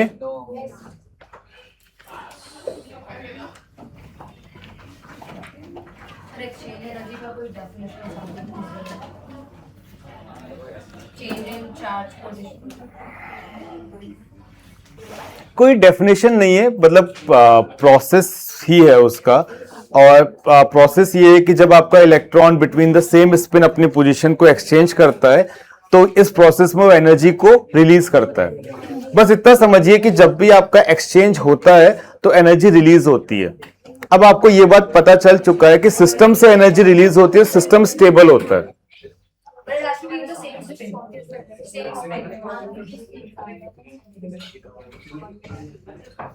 क्योंकि अगर सेम स्पिन में नहीं होता, फॉर एग्जाम्पल आप कंसिडर करो अगर सेम स्पिन में नहीं होता तो 2p4 2p3 से ज्यादा स्टेबल होता है कि नहीं। लेकिन 2p4 कम स्टेबल है क्योंकि वहां पे केवल 2 ही सेम स्पिन के हैं, है ना। नहीं तो फिर ये +1/2 करता, माइनस भी करता। क्लास नेक्स्ट पॉइंट लिखिएगा। सेकंड के ई का सेकंड सब पॉइंट। स्टेटमेंट लिखिए,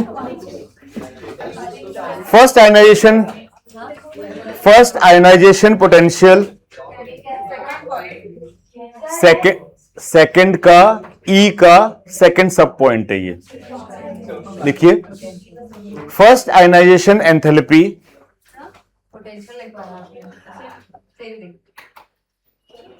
ठीक है, एक ही बात है वो।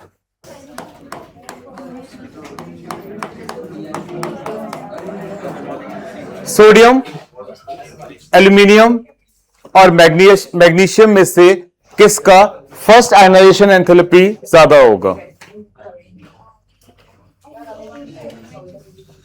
सोडियम, एल्यूमिनियम और मैग्नीशियम में से किसका फर्स्ट आयनाइजेशन एंथैल्पी सबसे कम होगा? सबसे कम किसका होगा?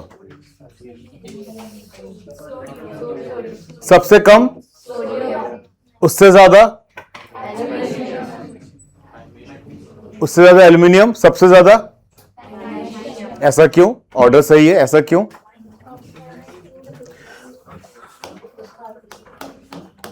देखिए, सोडियम में आपके पास नियॉन है, मतलब नियॉन का कॉन्फ़िगरेशन प्लस 3s1।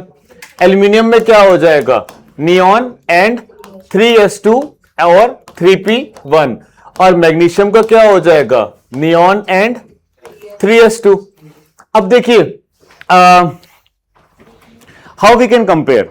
सबसे पहले अगर आप देखोगे तो इन दोनों में अगर हम कंपेयर करें तो इन दोनों में आपका यहां से इलेक्ट्रॉन निकालना ज्यादा आसान होगा। यहां से इलेक्ट्रॉन निकालना ज्यादा आसान होगा। क्यों? क्योंकि यहां पे आपका 3p1 है, p में इलेक्ट्रॉन है, यहां पे इलेक्ट्रॉन कहां है? s में। और पेनिट्रेशन पावर किसका ज्यादा होता है? s का। तो s से इलेक्ट्रॉन निकालना ज्यादा मुश्किल है ना। The same logic we used in the beryllium and boron. But आपका सबसे कम तो ऑर्डर हो जाएगा, आपका सबसे कम होगा सोडियम में, उससे ज्यादा आसान होगा एल्यूमिनियम में, और आयनाइजेशन एनर्जी सबसे ज्यादा होगी मैग्नीशियम की। और ऐसा इसलिए, देखिए इन दोनों में तो सबशेल का पेनिट्रेशन पावर का लॉजिक यूज करेंगे, लेकिन सोडियम और एल्यूमिनियम में सोडियम का एटॉमिक साइज बड़ा होता है कंपेयर टू एल्यूमिनियम, वो लॉजिक रहेगा। सॉरी, सोडियम और एल्यूमिनियम के बीच में आपका सोडियम का आयनाइजेशन एंथैल्पी एल्यूमिनियम से कम क्यों है? क्योंकि सोडियम का एटॉमिक साइज एल्यूमिनियम के कंपैरिजन में ज्यादा है। हमारी एक्सपेक्टेशन क्या रही होगी? हमारी एक्सपेक्टेशन रही होगी कि सोडियम से ज्यादा होना चाहिए मैग्नीशियम और मैग्नीशियम से ज्यादा होना चाहिए था एल्यूमिनियम, क्योंकि एटॉमिक साइज डिक्रीज हो रहा है। लेकिन आपका मैग्नीशियम और एल्यूमिनियम पलटी कर गए हैं। और उसका रीजन क्या है? कि आपके मैग्नीशियम के पास कैसा है? फुल फिल्ड ऑर्बिटल है ना, s2 है। छापिए।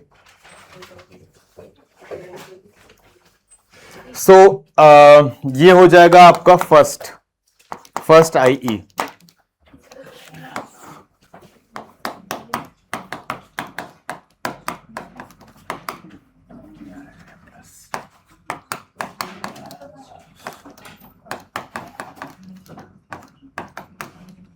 क्योंकि 3p1 है, क्योंकि आप से निकालना easier than S से। बिल्कुल सही कह रहे हो आप, बट हाँ, क्योंकि p से निकालना इज इजियर देन s। लेकिन मेन चीज क्या है ना कि आपका आयनाइजेशन एंथैल्पी केवल एक फैक्टर पर डिपेंड नहीं करता है, it's a resultant of many factors. और सोडियम से जब आप एल्यूमिनियम पे जा रहे हो तो एटॉमिक साइज भी कम हो रहा है, तो सोडियम का एटॉमिक साइज एल्यूमिनियम से ज्यादा है। अगर साइज ज्यादा है तो उस पे लास्ट इलेक्ट्रॉन पे फोर्स ऑफ अट्रैक्शन कम होगा, तो वो जल्दी निकलेगा।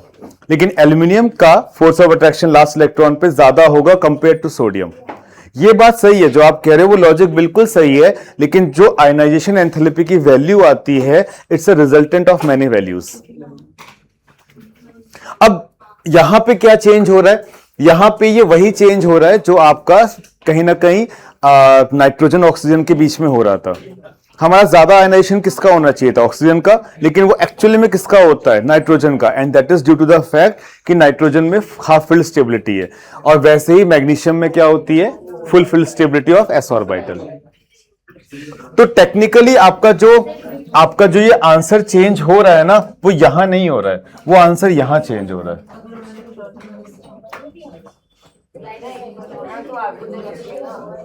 मतलब अगर आपका ये एक्सेप्शन नहीं होता तो सोडियम मैग्नीशियम एल्यूमिनियम होता ना, due to atomic size decrease, है ना। तो सोडियम मैग्नीशियम एल्यूमिनियम होता। तो ऐसा नहीं है कि सोडियम और एल्यूमिनियम ने अपनी पोजीशन चेंज की है, ऑर्डर में इन्होंने अपना चेंज किया है। क्यों? क्योंकि इसके पास अचानक से फुलफिल स्टेबिलिटी आ गई, जिसकी वजह से इसका ज्यादा हो गया इसके कंपैरिजन में। और एक चीज आप और नोटिस करिएगा कि ये जो आपके एक्सेप्शंस होते हैं ना, ये आपके हमेशा नेक्स्ट टू नेक्स्ट एलिमेंट में होते हैं। जैसे बेरिलियम और बोरॉन में होता है, बेरिलियम और कार्बन में नहीं होगा। आपका नाइट्रोजन ऑक्सीजन में होगा, नाइट्रोजन और फ्लोरीन में नहीं होगा। और ये दोनों भी नेक्स्ट एलिमेंट्स हैं, है ना। छापा? ये बताइए, सेकंड नहीं समझा? कोई बात नहीं। सेकंड आयनाइजेशन एंथैल्पी आपका इन तीनों में से सबसे कम किसका होगा? सबसे कम किसका होगा? Mg+ का, बिल्कुल। सबसे कम Mg+ का इसलिए होगा क्योंकि अब Mg+ का इलेक्ट्रॉनिक कॉन्फ़िगरेशन बन चुका है नियॉन 3s1, और आपका एल्यूमिनियम का इलेक्ट्रॉनिक कॉन्फ़िगरेशन बन चुका है नियॉन 3s2। तो नियॉन 3s2 के पास फुलफिल स्टेबिलिटी है ना। तो मतलब जो कहानी इसके पास थी वो एक इलेक्ट्रॉन को निकालने के बाद इसके पास पहुंच गई है, जो वही बेरिलियम बोरॉन में हुआ था, जो वही नाइट्रोजन और ऑक्सीजन में भी यही हुआ था। लेकिन सबसे कम किसका होगा? Mg+, देन Al+, और सबसे ज्यादा हो जाएगा Na+ का, क्योंकि Na+ के पास अब नोबल गैस का कॉन्फ़िगरेशन आ चुका है 2s2 2p6, and 2p6 is extremely stable, fulfil stability. Still something is bothering you? Yeah, all the things are bothering you. Please छापिएगा। चमका? सर, ये तीनों के लिए पेनिट्रेशन पावर जैसे फोर्स वाले एटॉमिक साइज पेनिट्रेशन पावर था, इसके लिए तीनों के लिए पेनिट्रेशन नहीं था। उसका पेनिट्रेशन पावर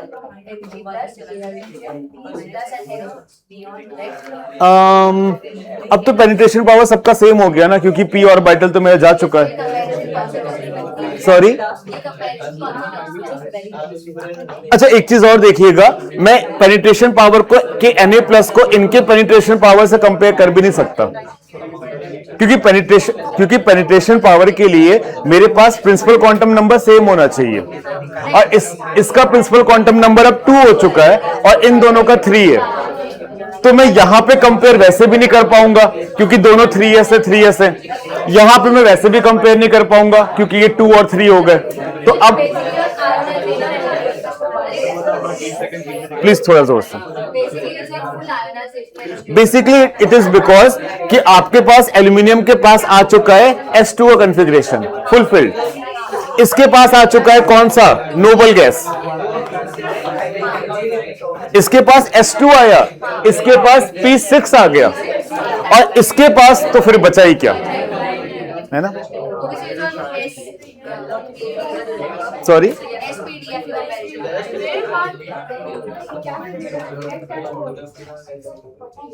क्लासेस छापा आपने?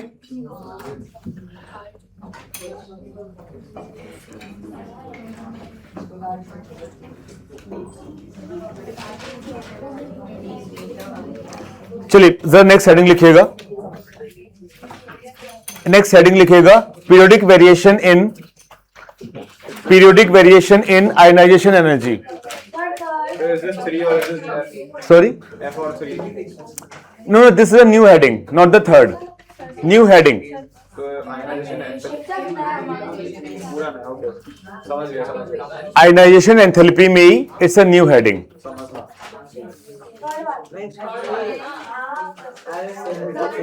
प्लीज यस थर्ड लिख लो.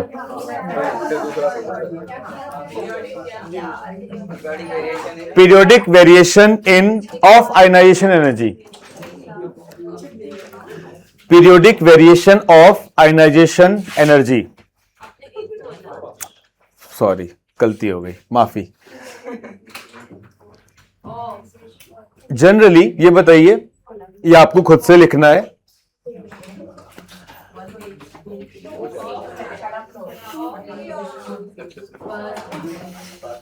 Periodic variation of ionization enthalpy.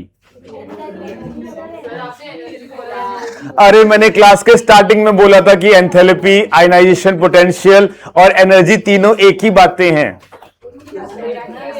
बोला था, ये याद नहीं है. क्लास ये बताइए, जनरली जब हम लेफ्ट टू राइट जाते हैं अलोंग अ पीरियड, तो आयनाइजेशन एनर्जी क्या होती है? इंक्रीज होती है. और डाउन द ग्रुप जाते हैं तो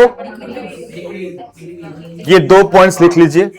और दोनों पॉइंट्स के स्टार्टिंग में जनरली वर्ड जरूर लिख लीजिएगा, क्योंकि इसका मतलब कि कहीं ना कहीं एक्सेप्शन हो सकता है. मैम धमकाइएगा बाद में, पहले लिख लीजिए.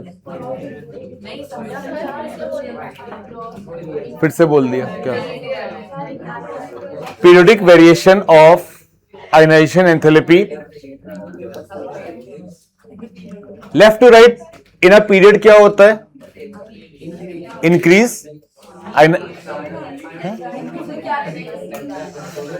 शांत हो जाओ 1 मिनट प्लीज, ठीक है? और प्लीज आप लोग लास्ट के 15 मिनट पे क्यों बावले हो जाते हो? लास्ट के 15 मिनट ही तो शांत बैठने के लिए होते हैं. नहीं ठीक है, करो बातें. नहीं करो बातें please. I challenge you.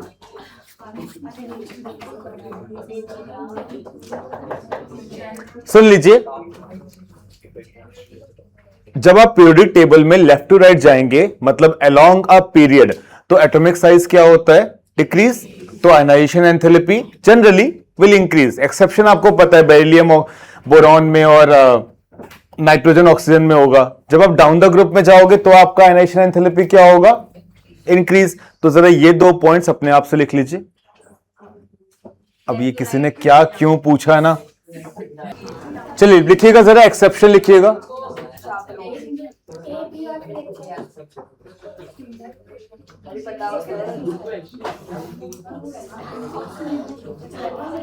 Ionization enthalpy of aluminium. Down the group also increases? No, down the group increases. Ionization enthalpy down the group increases because atomic radius increases. ये एक्सेप्शन नहीं था, एक्सेप्शन में भी बोलना है मेरे को. Ionization enthalpy of aluminium is more than gallium. Ionization enthalpy of aluminium is more than gallium. क्यों? Ionization enthalpy of aluminium is more than gallium. क्यों?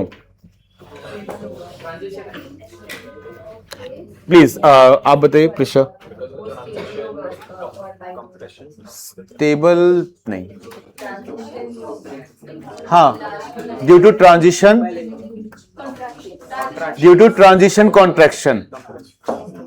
ड्यू टू ट्रांजिशन कॉन्ट्रैक्शन, क्योंकि जब आप बोरॉन से एल्यूमिनियम, सब लोग प्लीज सुन लीजिए, ज्यादा टाइम आपका बचा नहीं है फिलहाल के लिए, है ना? अगर आपको इस बात का दुख है तो आई कैन स्ट्रेच इट. हाँ, तो ये लास्ट टाइम प्लीज कह रहा हूं, सुन लो. जब आप बोरॉन से एल्यूमिनियम पे आओगे तो चीजें आपकी नॉर्मली चल रही हैं, लेकिन जब आप एल्यूमिनियम से गैलियम पे जाओगे तो आपको पहली बार 10 एक्स्ट्रा एलिमेंट्स के से गो थ्रू करना पड़ेगा, ट्रांजिशन एलिमेंट्स. अब डाउन द ग्रुप जाते वक्त आपका एटॉमिक साइज क्या होता है? इंक्रीज होता है.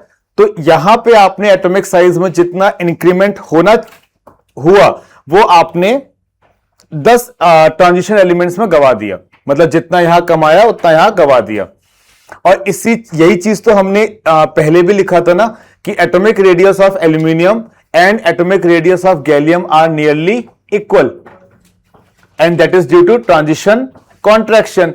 लेकिन आयनाइजेशन एनर्जी आपकी गैलियम की थोड़ी सी ज्यादा हो जाएगी। क्यों? क्योंकि इफेक्टिव न्यूक्लियर चार्ज आपका गैलियम का ज्यादा होगा ना। तो आपने स्टेटमेंट ये लिखा है ionization enthalpy of aluminium is greater than ionization enthalpy of gallium. Reason क्या होगा? Due to transition contraction. अब ट्रांजिशन कॉन्ट्रैक्शन की वजह से एल्यूमिनियम और गैलियम का जो एटॉमिक साइज है वो ऑलमोस्ट कैसा रहेगा? सेम। लेकिन फिर भी गैलियम का आयनाइजेशन एंथैल्पी ज्यादा क्यों हो रहा है? क्योंकि गैलियम का इफेक्टिव न्यूक्लियर चार्ज ज्यादा होगा, क्योंकि ज्यादा नंबर ऑफ प्रोटॉन्स होंगे ना। बढ़िया। Second,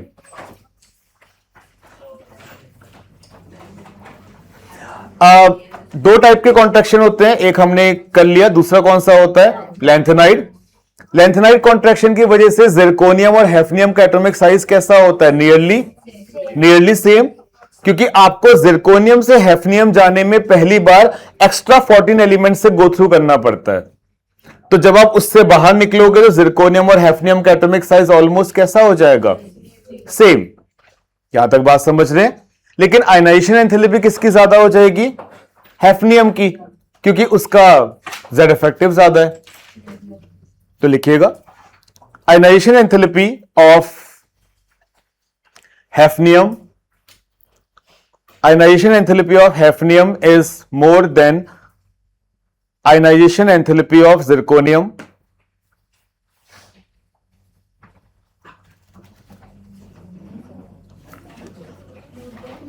Ionization enthalpy of hafnium is more than ionization enthalpy of zirconium.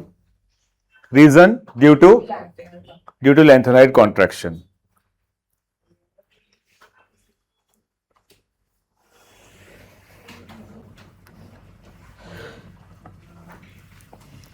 Next point में लिखिएगा। नेक्स्ट पॉइंट में टेक्निकली सुन लीजिए, आपको लिथियम से लेकर नियॉन तक के जितने भी एलिमेंट्स हैं उनको इंक्रीजिंग आयनाइजेशन एंथैल्पी में अरेंज करिए। लिथियम से लेकर नियॉन तक के जितने भी एलिमेंट्स हैं उनको इंक्रीजिंग आयनाइजेशन एंथैल्पी में अरेंज करिए। तो मतलब इंक्रीजिंग आयनाइजेशन एंथैल्पी का मतलब सबसे कम से सबसे ज्यादा। सबसे कम किसका होगा? लिथियम। Then boron. लिथियम के बाद एक्चुअली वैसे तो बेरिलियम होता है, लेकिन यहां पे आयनाइजेशन में boron. Lithium, boron, beryllium, then carbon, then oxygen, nitrogen, fluorine, last में नियॉन। छापिए। अच्छा, ये बताइए, लिख के मन भर गया? और लिखना है? बहुत बढ़िया। और लिखना है? Lithium, boron, beryllium, carbon, oxygen, nitrogen, fluorine, neon. एक मिनट प्लीज, बंद मत करिए। मैं आपको इतने पहले नहीं छोड़ सकता। क्या करोगे इतना सारा? इतने पहले नहीं छोड़ सकता मैं आपको। इतना ज्यादा एहसान नहीं करता मैं किसी पे।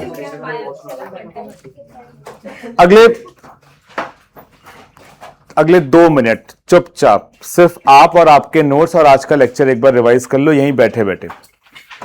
किसी एक ने भी बात की, you know what will happen. Hardly 3 से 4 मिनट की बात है। आज का पूरा लेक्चर एक बार खुद से खुद को एक्सप्लेन कर लीजिए। कोई डाउट है तो फिर हम at the end of the class आप मेरे से पूछ सकते हो, लेकिन अगले 5 मिनट कोई चिट चैट नहीं, वरना आपका बाय रुक जाएगा। आप अभी ये रिवाइज कर लीजिए and we will go through the doubts. No chit chat. आपको एक छोटी सी क्वेश्चंस की शीट आएगी, ठीक है? उसमें ऐसा हो सकता है कि कुछ क्वेश्चंस आपके मतलब 2 ही टॉपिक बचे हैं, इलेक्ट्रॉन गेन एंथैल्पी और इलेक्ट्रोनेगेटिविटी, उसके बेसिस पे हों तो उनको स्किप करके मतलब एटलीस्ट रीड करिएगा और जितने हो सके वो करिएगा, फिर हम नेक्स्ट क्लास में डिस्कस करेंगे। और जो भी डाउट्स है प्लीज